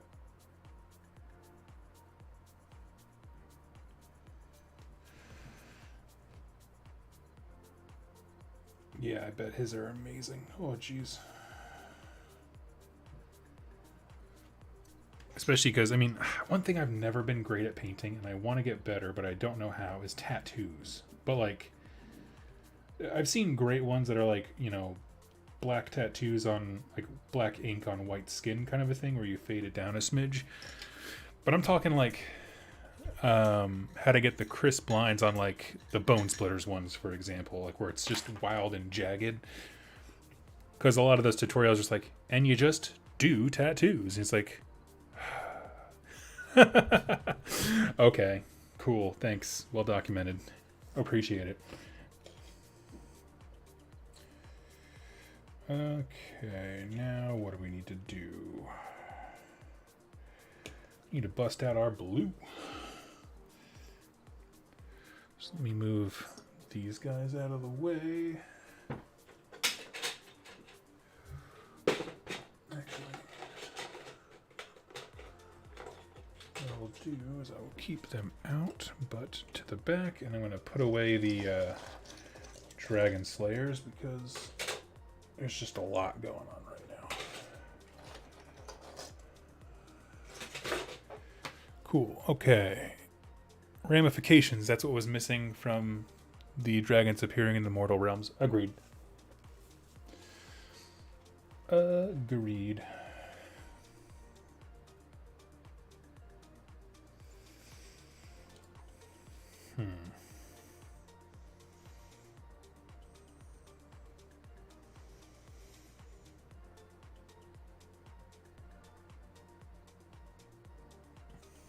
Let's see what their shields look like. So for the shields, my plan essentially is to have a pop of blue on the shields right there, so it kind of draws the eye. But for the most part, I want the rest of these dudes to be very, very simple, because I'm not looking to paint like a ton of things.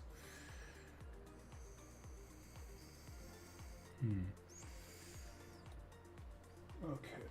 It's like a push and pull, because I don't want them to be all super drab and like all look the same, but at the same time it's like there's just a reality here of it's just a lot of dwarves. They're going to look the same.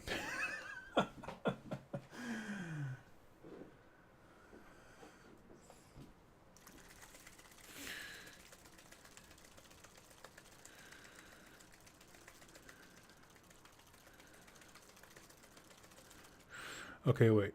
On YouTube, I found a JCS Criminal Psychology. Have gone down that rabbit hole. Nice. I'll check that out. What is it? JCS Criminal Psychology. Let's take a look.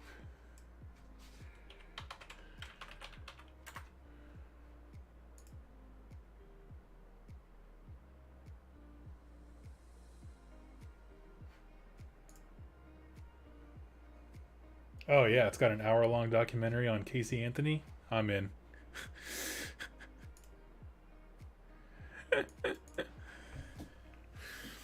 If I could tell the Conquest team one thing, is I wish there was more female representation. I tried to sell my wife on getting an army, but she feels like there aren't enough cool ladies. That's fair. So, we're quickly approaching my favorite part, which is the time when I just dunk these guys in AK Interactive stuff and play Star Wars. If you guys would like to hang out and join with me on the Star Wars front, let me know. I know it's not everyone's cup of tea, but we did it for a while last time and it was good fun. We push all these guys back over. And so what we're doing now is just stuff called AK Interactive Streaking Grime. What it's supposed to do is you work it into the cracks and stuff like that of old tanks, and you can make them look aged and rusted and beat to heck. But if you do it on an entire model and just let it sit for 15 and then wipe downward with like a sponge or a cloth, it functions as a wash and it makes things like real gritty underneath. So Joel, you nailed it. So the Wadroon have quite a bit of really great female representation, from the War Queen, the Raptor Riders,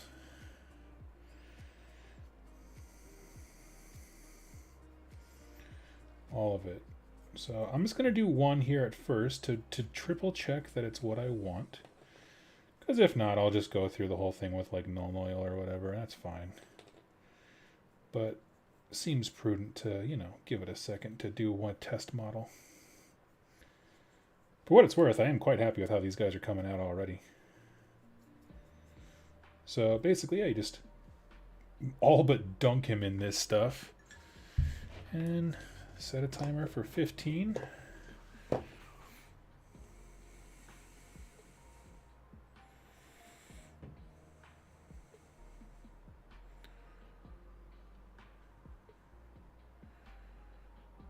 Okay.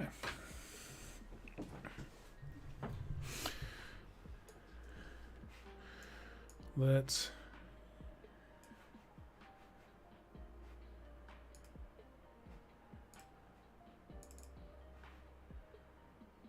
do the thing.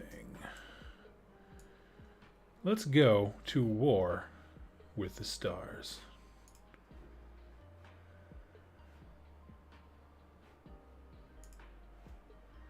Where are my hotkeys?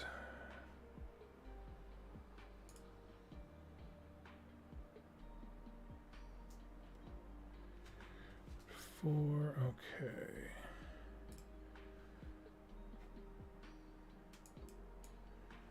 It is just loading right now.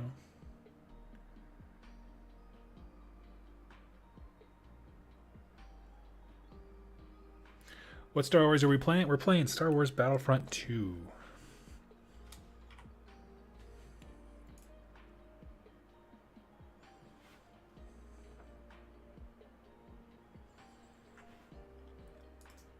And fair warning, sometimes it takes a moment for my computer to connect. For whatever reason, it just doesn't like the Origin thing. I actually have it running through Steam.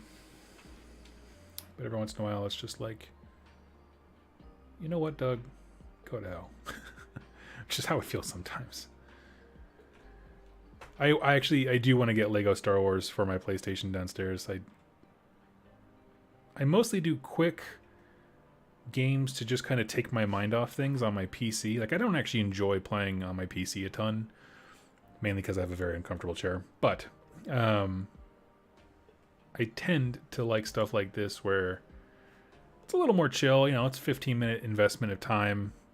And if I want to go, like, jump into a world, I will go downstairs and play, like, Skyrim, or I just picked up Assassin's Creed Odyssey. Having a good time with it. It's not like a masterpiece of footage or anything, but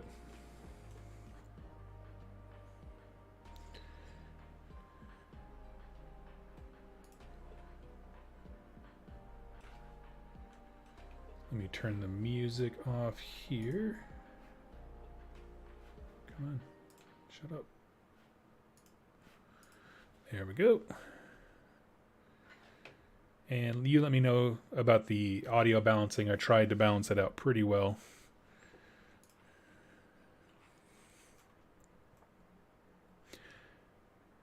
I got my alarm set for our test dude, and we're just gonna be mowing down some droids here.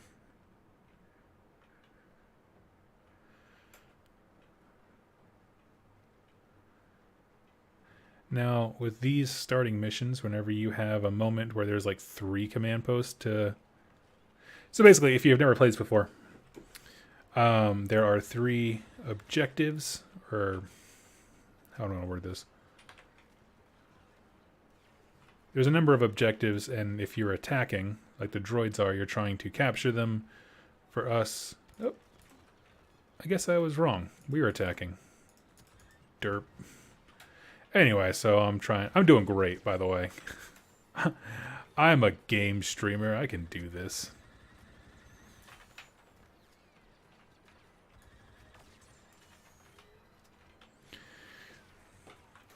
But yeah, essentially we're just trying to capture objectives or defend them. Where are you? Got shot right in the ribcage by a super battle droid. That's okay. Republic Commando time. Typically, I always do a heavy class first just to earn my quick 1,000 credits, and then I can pick one of the more elite options.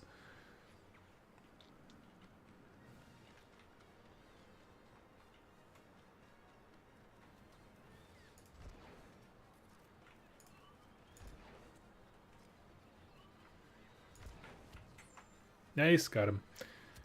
I learned I can talk about AOS on stream for 4 hours. Did a shoutcast of a TTS game. Sorry, I'm trying to read and play at the same time. I can't. How about that? I mean, I've done longer than 4 hours like streams before, but I don't feel good afterwards. I would much rather put out a series of short 15-minute videos than kill myself doing a whole bunch of other content.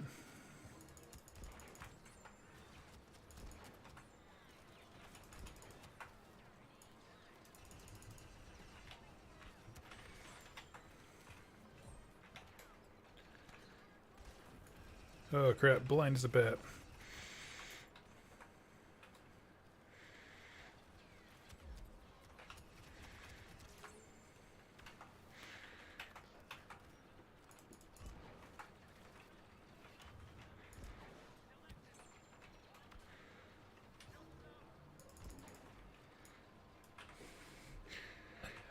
Do I prefer live streams or traditional videos? I prefer my traditional videos. I feel like I do much better when I'm recorded, because then I can articulate parts of the lore like in a more dramatic way.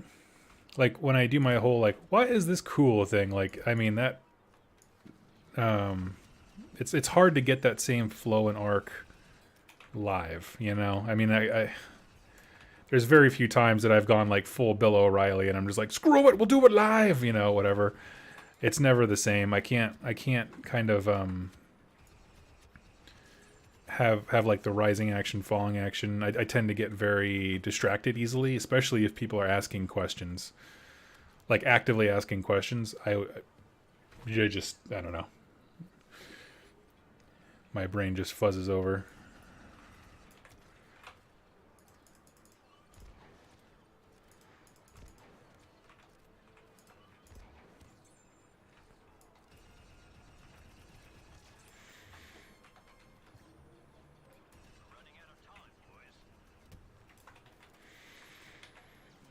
You know, I know that I'm not having the best round, but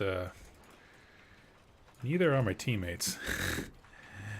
Forget it. I'm not. We're gonna go get this other one over here.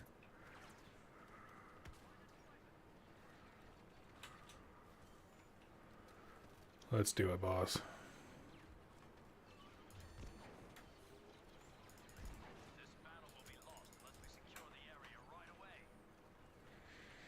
Yeah.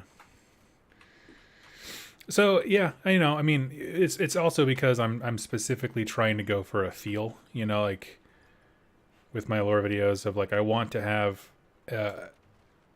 I think for me, knowing my strengths is really important. So like, for me, I see a strength that I have as being, not to sound too over the top about it, but an educator in the sense that, like teachers, it's the skill of taking a large topic and breaking it into digestible things that actually people can remember and also, you know, be entertained by, because teachers are always trying to be a little entertaining. Yeah, crap.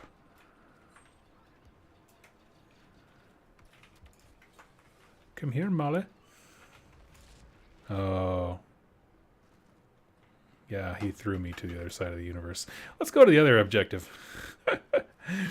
And so to be conducive to that kind of approach to like breaking down into lore videos and stuff like that,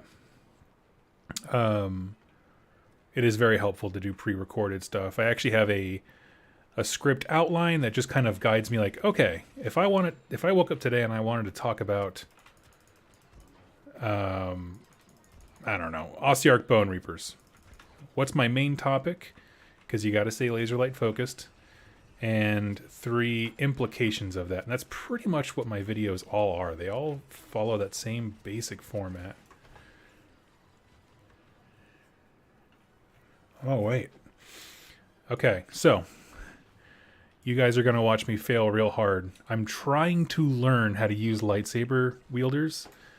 I suck at it. So, you know, you got what you paid for. Hope you enjoy. Hope your ticket was worth it to the Doug show.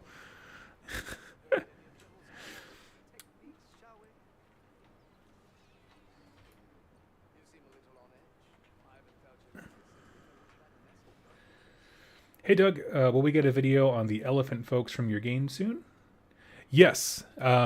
So for those of you who don't know, I am creating my own miniatures game. I am a co-founder with the game Legacy of Atmos, and it has been awesome. Have a chance to really write out the lore for them, and it's been going really well. The newest faction that we introduced is called the Maxodons, and basically their jam is they are, think elephants, elephant people. Basically they're like old wise mystics, and they just kind of view time moving slowly. So yes, you will absolutely get a lore video. Working out the details on that now. The reason it's interesting to me is because with Legacy of Atmos in particular, it's sort of this interesting place where, you know, I'm trying to work as a team with the other creators, because they do have ideas and content that they wanted to put into the game. And so I don't want to step on those ideas, like, if that makes sense. So when you're working as a team, you know, it's like I could come up with a cool lore for Maxodons, but if it wasn't what the original designer, meaning my buddy Taylor, envisioned, it's not good for right now. So what I'm trying to do is get all the little tidbits of lore that he came up with when he designed the game, and then, or at least initially envisioned it, and then kind of work with that, add to it, deepen it, and then once we've covered kind of like his groundwork that he's established, then we'll start pure creation of together of coming up with new ideas for factions and stuff like that. I want to get this guy. I just need to stay alive. Oh, wow.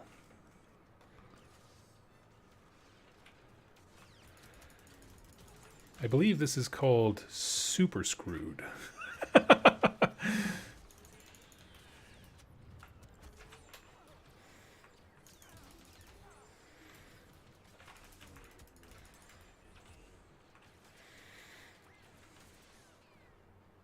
There you are, you little turd. I will be honest, I kind of hate this map because of all the little tiny things that you can get stuck on when you're trying to move, like little fences and junk.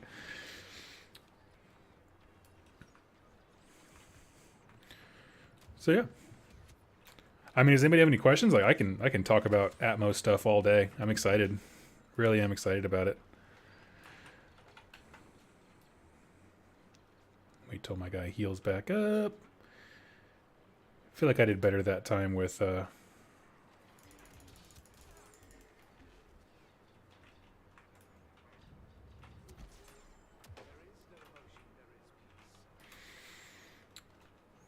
Wyvern Morgana. How did you hear about the Legacy of Atmos? Just curious.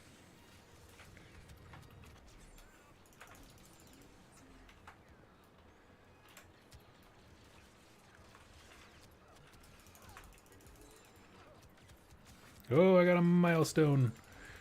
I don't truly know like what that means for me, but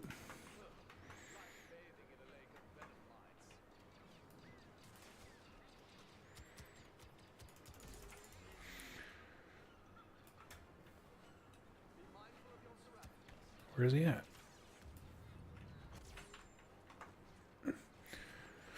Oh my god.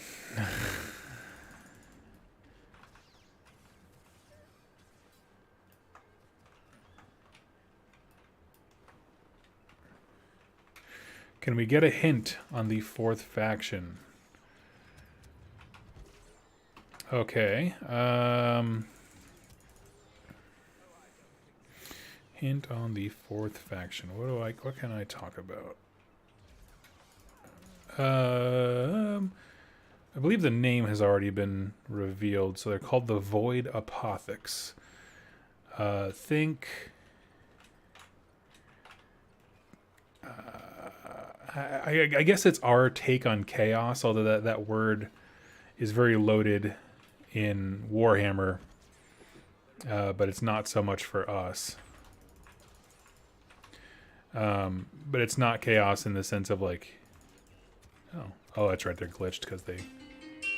Oh, there is our clock for the minis.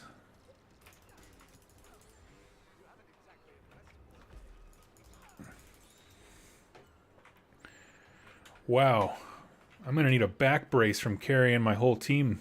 not no one else is in the actual thing.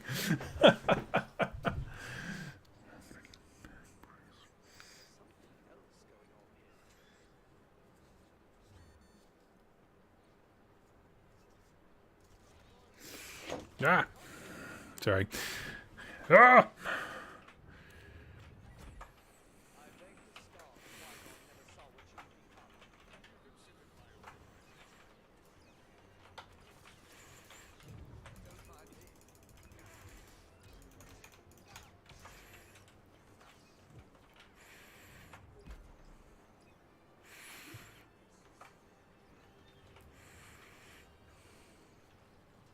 Where'd he go? I don't think I killed him.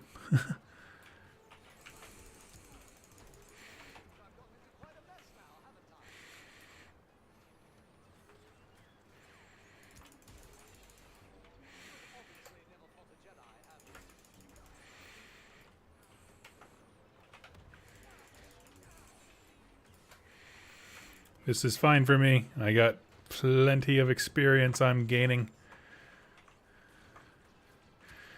It would actually be easier if I was a normal unit with a gun.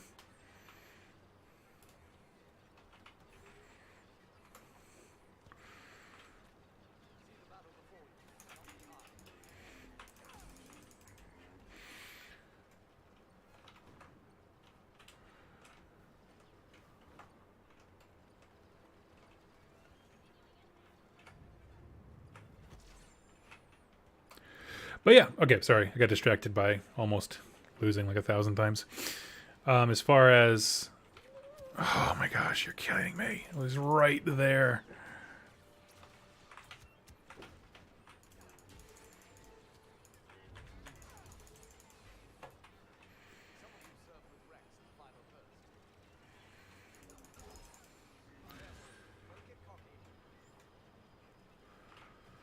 Basically, I just want to get all the characters I can use up to level 25.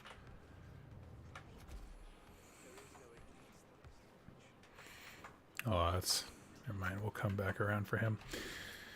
Okay, so you learned about it through the channel. Yeah. I'm excited about it. I can't tell you too much about how they play, unfortunately, at the moment, but... They do seem pretty cool. We're still getting renders from our artist.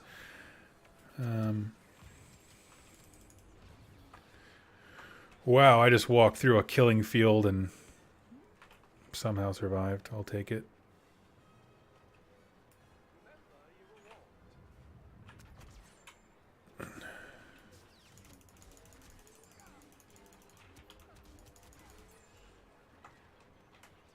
Oh, I hear a Grievous.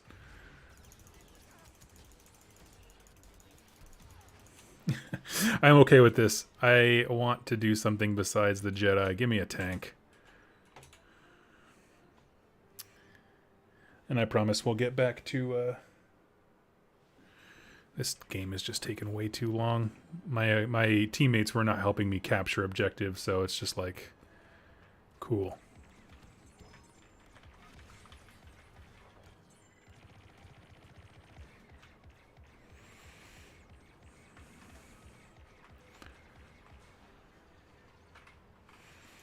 This is how a tank capture objectives.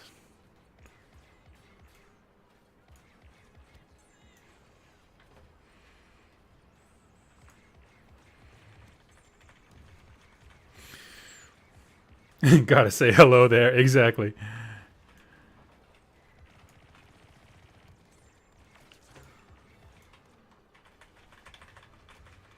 Let's just go crashing. If you're thinking to yourself, Doug, you're driving like a wiener, that's the point.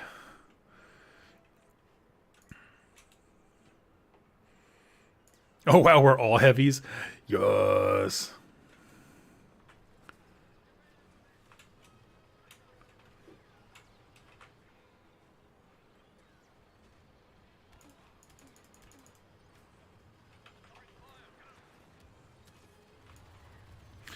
I'll cover this right side over here, where enemies always come from, but are never expected.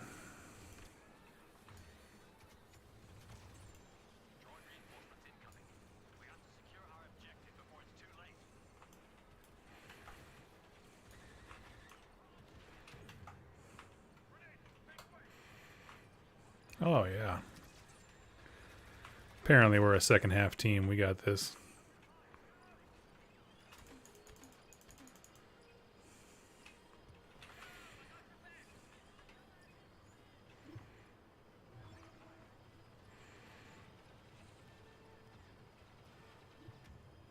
Oh, wow, there's a tank behind me.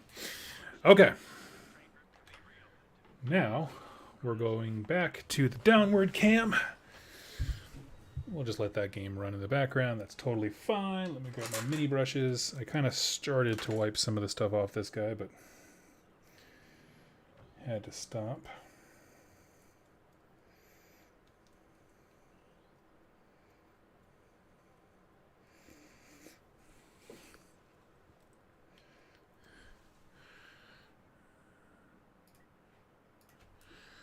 Quit that for now. Oh, no, it popped off his shoulder guard. That's okay, I'll put it back on.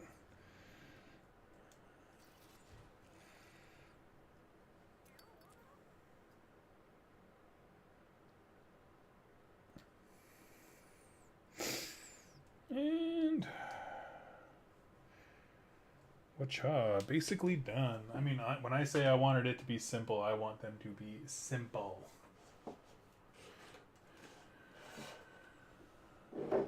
Oh, it's right here in front of me.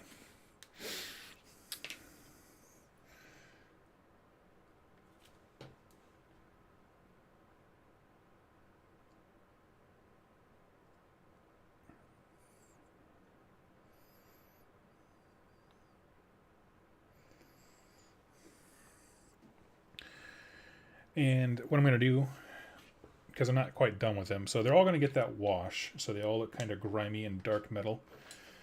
But then I will go back through and clean up the beard, the skin, and I'm going to do something fun with all the weapons. That's my plan. So I wanted them to have it be as little work as possible, but also, obviously, I want them to look good. So, yeah. I'll trade those dwarves for my Harcuron. Harcuron. That's the city of Sigmar with, like, sisters and stuff. I mean, not sisters.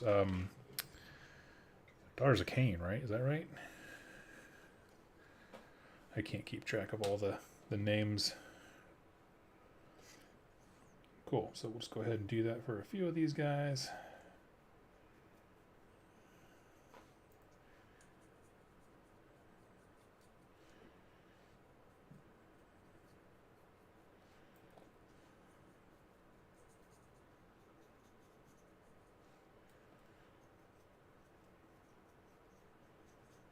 Now I played around with this on some models, and it's not a technique I would do for everything, is what I'm learning. I had to learn the limits of it, but I do like it.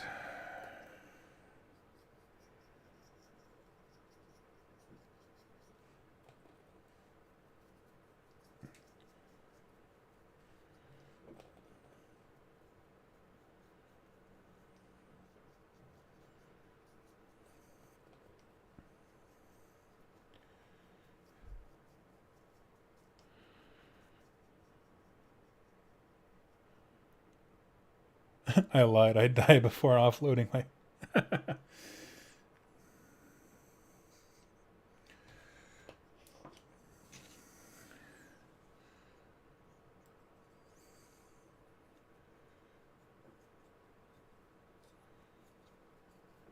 2+ stuff has a no takesy backsy policy, so I will be taking those Harcuron off you.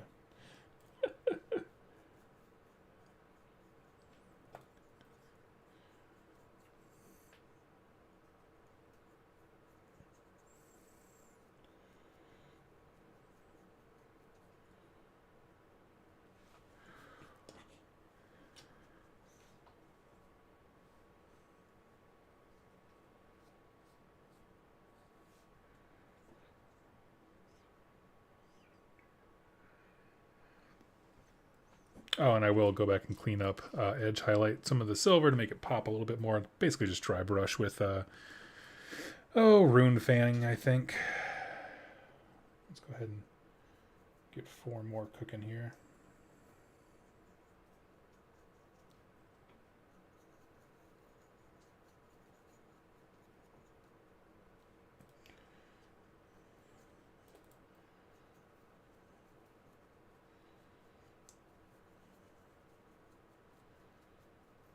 One thing I love about Conquest is that all the stands come in like certain numbers.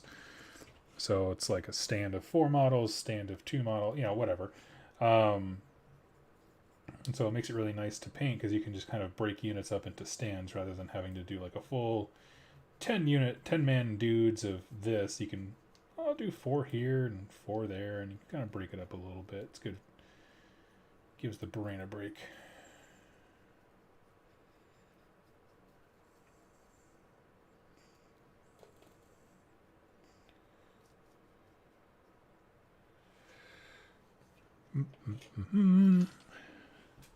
What are we working on? Sorry, just joining. Is that Dwarfs I See? Yes, these are dwarfs from the game Conquest, The Last Argument of Kings, known as the Dweghom.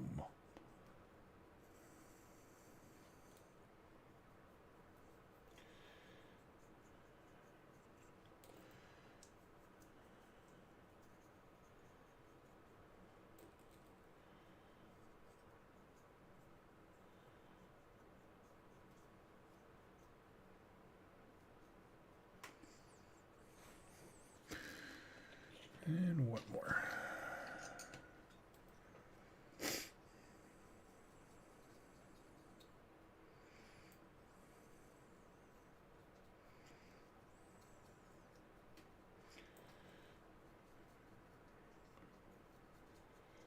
And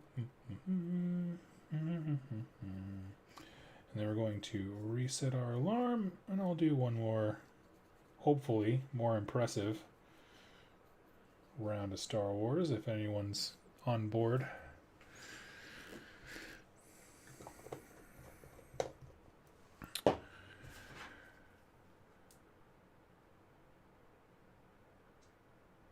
All right, let's do this.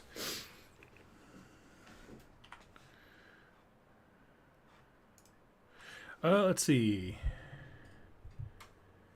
Doug, you ever watch Critical Role? I have not. I probably should at least check it out, just so I'm kind of in the nerdosphere of understanding what other people are doing. But no, I have not checked it out yet.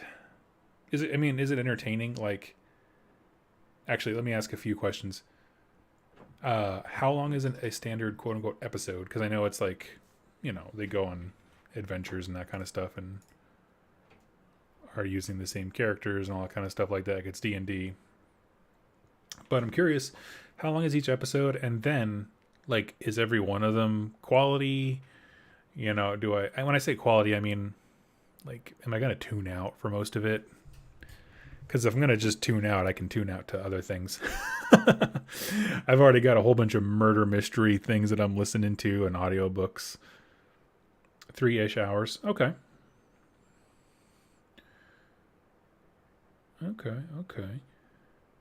Let me ask you this. What do you like about Critical Role? And I mean, there's no wrong answer there.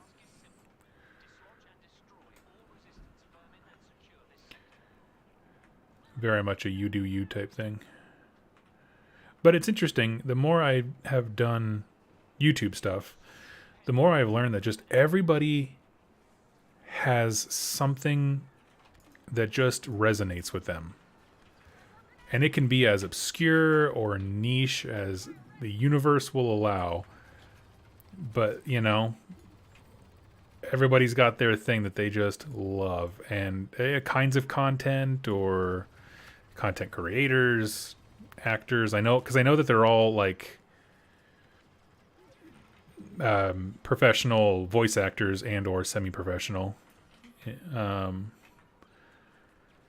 Which is pretty cool, we'll say.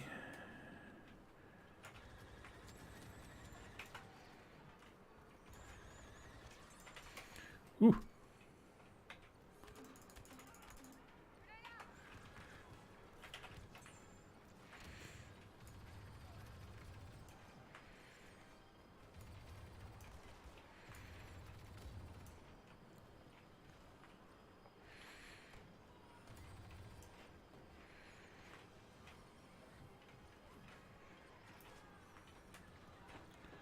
I like the storytelling aspect and the lore. It has a lot of comparisons to like your channel. The fact that it's building a unique world and tells a story in that world. Okay, that's cool. Is everything... So, I'm not a role-playing game guy, per se. So I don't even really know if this question is applicable, but like... is it that they're constant? Like, is there a lot of exposition? Like, they're just kind of information dumping, so to speak. Exposition to fill out the world, or is it more interesting? Like, all right, let's. It's super high quality D&D game.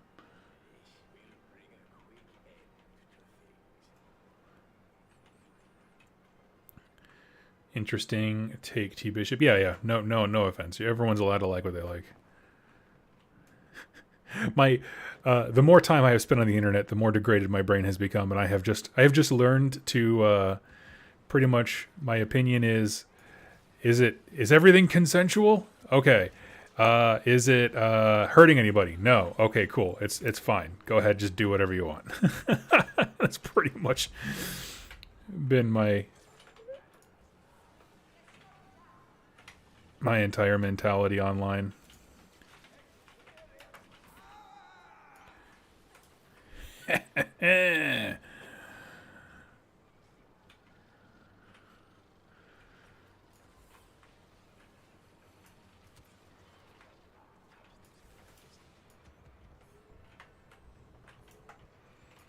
Oh, dang, I just killed a lot of folks. That was cool.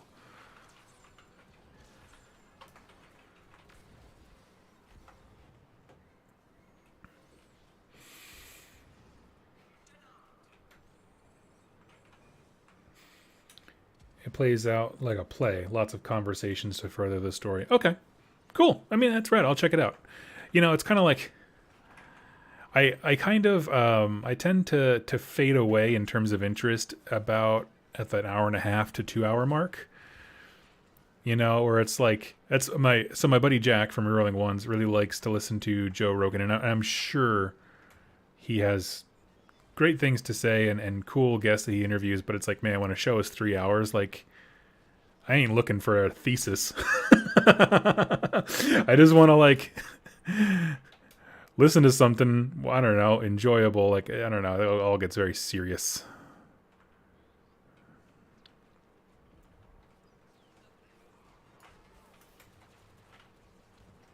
Oh, crap, and we got Fanta here? Yeah. Oh, man. What was he shooting me with? That was a rad gun. So listen to the first episode of the new season. Listen to the way Matt Mercer describes the world. Maybe it will guide you into liking it. Possibly, yeah. I actually, so I do, in 2022, want to run a Soulbound game on the channel. I haven't quite decided how I want that to work, but I do want to do it. And the reason is, like, you know, I was feeling very overwhelmed by all the projects I have to do lately, and that's why I kind of went on this decluttering spree to, like, sell off Silver Tower and stuff like that, and Curse City. I wanted it all gone. Because it was just a lot of projects that were in the back of my mind, like, oh man, I need to do this, and it was just causing a lot of anxiety. And so I opted to clear those things out. I was like, well, what do I have? What content do I want to do that gets people involved and like with the channel and just hanging out and having a good time, that isn't just more stuff? And that's why I was like, yes, let's do the Soulbound thing. Wow, they really just left me.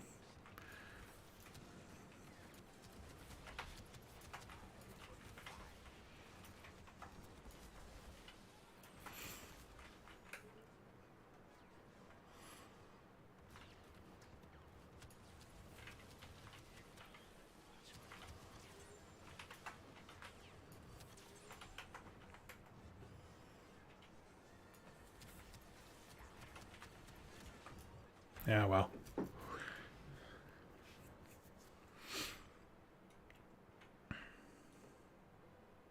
Oh, so close.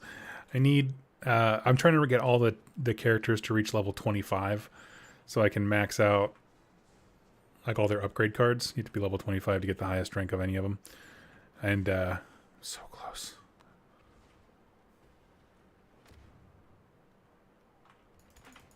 Oh wow, this place is hosed. Palpatine's gone for 8 seconds and everyone and their mother thinks they can take over my command post.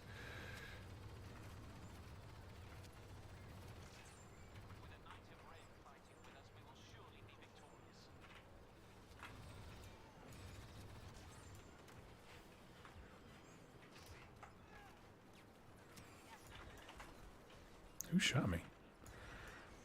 Oh, some derp computer glitched into the thing. That's fun.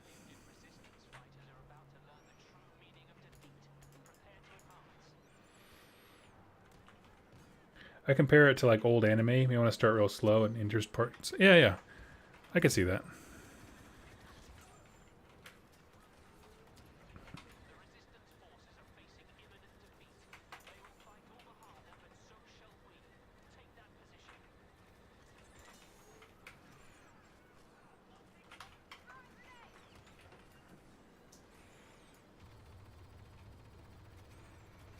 Let's clear these nerds out of here.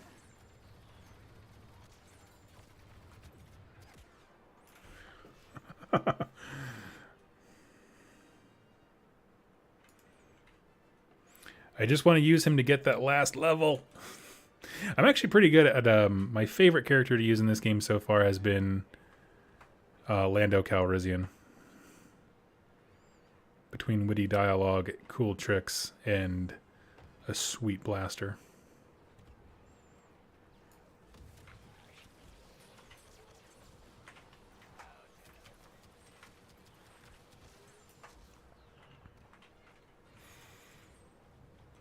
Nice.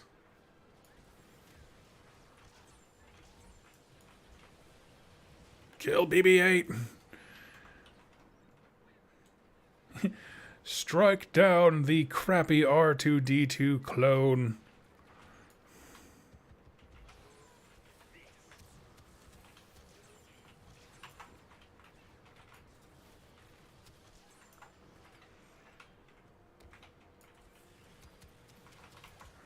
That's okay. Did it get me level 25? Ah, dang it.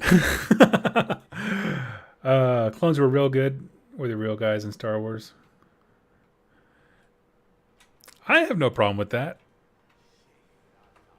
I wish they... man, I mean, it's so hard to go into it in the main franchise, but I really wish there was some good material about what the clone program, like, did to folks.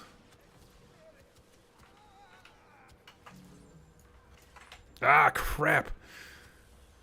So Rey has this incredible ability. When she uses it on you, it reverses all of your keys, which is infuriating, but also kind of awesome.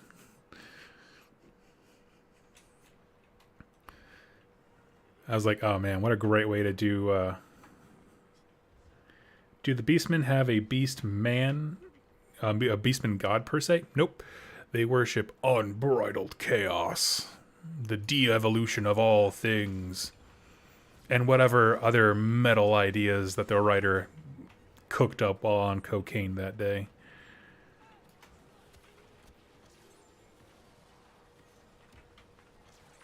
Oh goodness, we got her.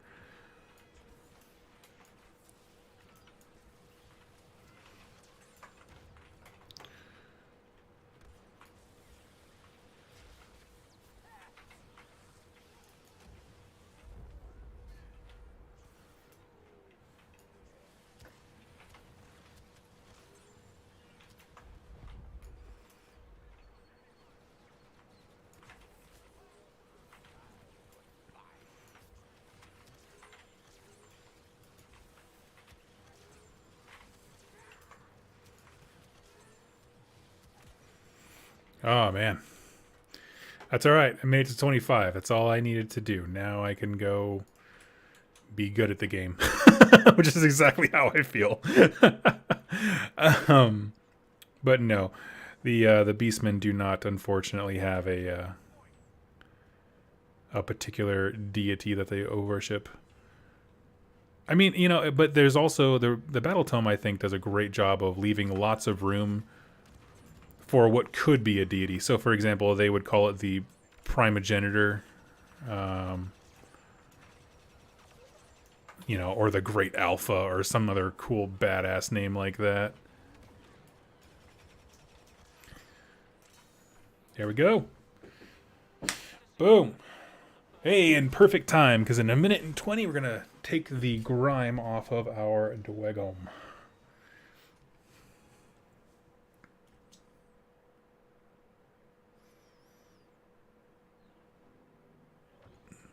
Hey, came in first. Eat it, other nerds. Okay, and we're back.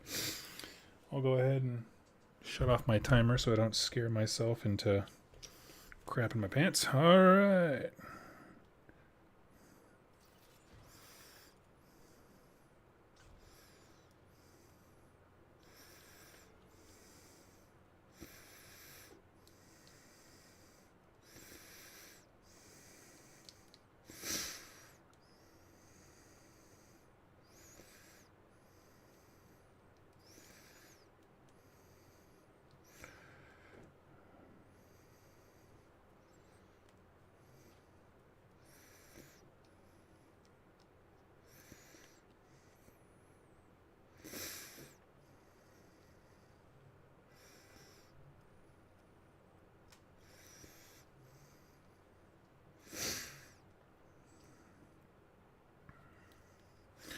Looking good. Okay. Let me move this chat over. I'll go ahead and close. Sorry, drop my mic. Close out of Star Wars.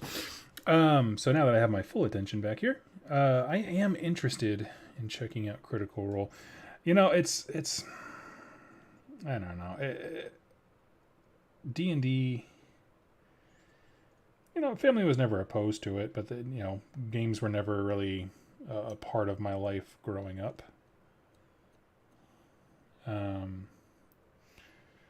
Nor were friends for the most part, so I didn't really have any groups that would even want to try it.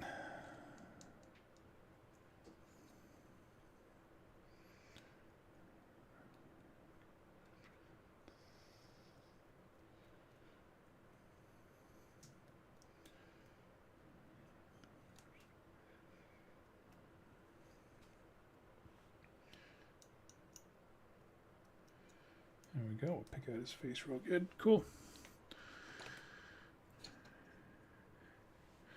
Anyone got any questions or anything they want to chat about? I'm pretty much just going to finish these guys and probably hop off for the day. I got some other things I need to do, errands to run. But I would love to get as much, you know, value out of our time together as possible.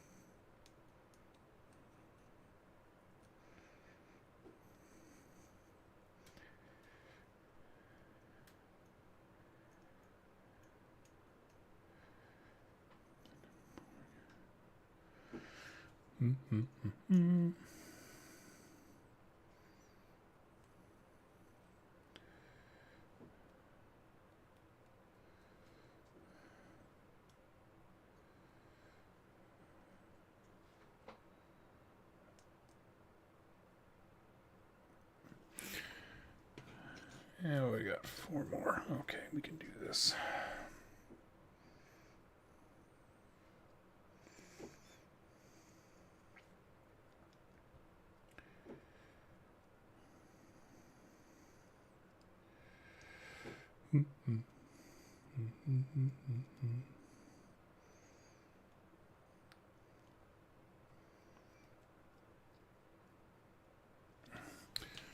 Get a fresh brush.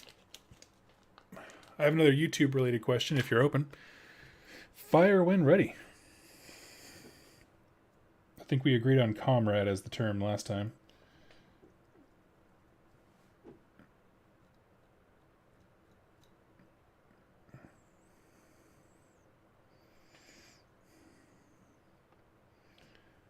I am here for it.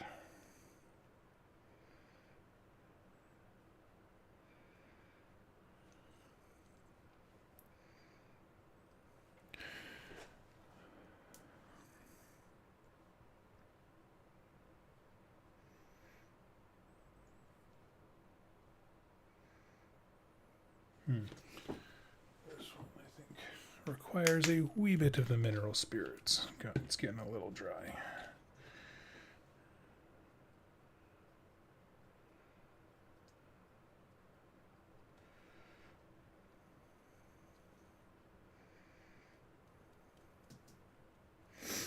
There we go.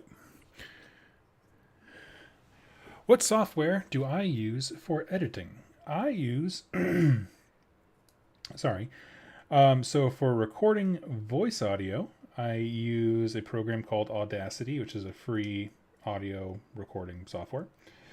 When it comes to the video editing, I use a program called Wondershare Filmora, or it's called Filmora.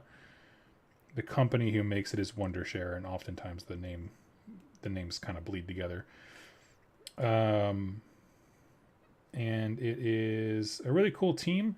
So it's Filmora, Filmora.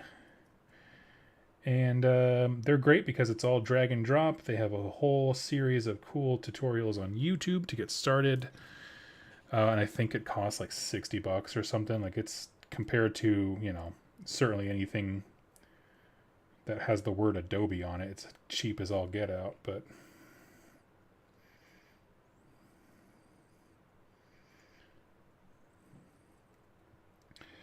But yeah, they also have a cool store where you can buy special effects, and some of the things I've done for intros use those.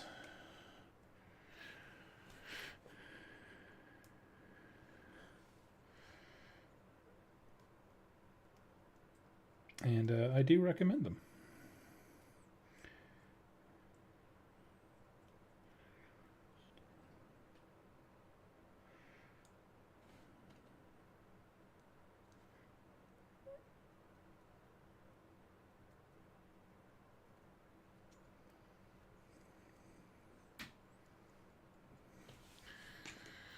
Okay, one more. Beautiful, thank you. I've used Audacity, but that's the first time I've heard of Filmora. Yeah, it's they're a pretty small company. I think they're based out of LA. And yeah, I mean it's I've never had a serious issue with it. You can, if you have a good computer, you can use a video card to speed up the export process. Kind of supercharge it just a smidge. Yeah, and there's just always support. I mean, one time they released a patch and it made saving things a little difficult, but to their credit, within maybe 3 hours it was fixed. They are just on it, which is cool. It's nice to see.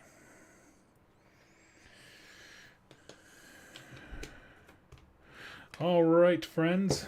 I think that's about it. So we got all these guys. We blocked out all the colors. And we did a few test ones. Now, of course, I am going to do, like I said, a bunch of dry brushing of Runefang to make it pop out with the silver once this is dry, and then go back in and brighten up the beards and the skin just to give them a little bit more, visual interest. And then we'll do all of these. Oh my God, I'm going to die. And then, yeah, I think that's pretty good. So anyway, thanks for hanging out with me this fine, glorious Friday. I hope you guys have a wonderful weekend. Probably not going to be doing too much this next week just because my mom's in town and be hanging out with her. But we will chill at some point. And I will see you guys very, very soon. Have a great weekend and happy wargaming.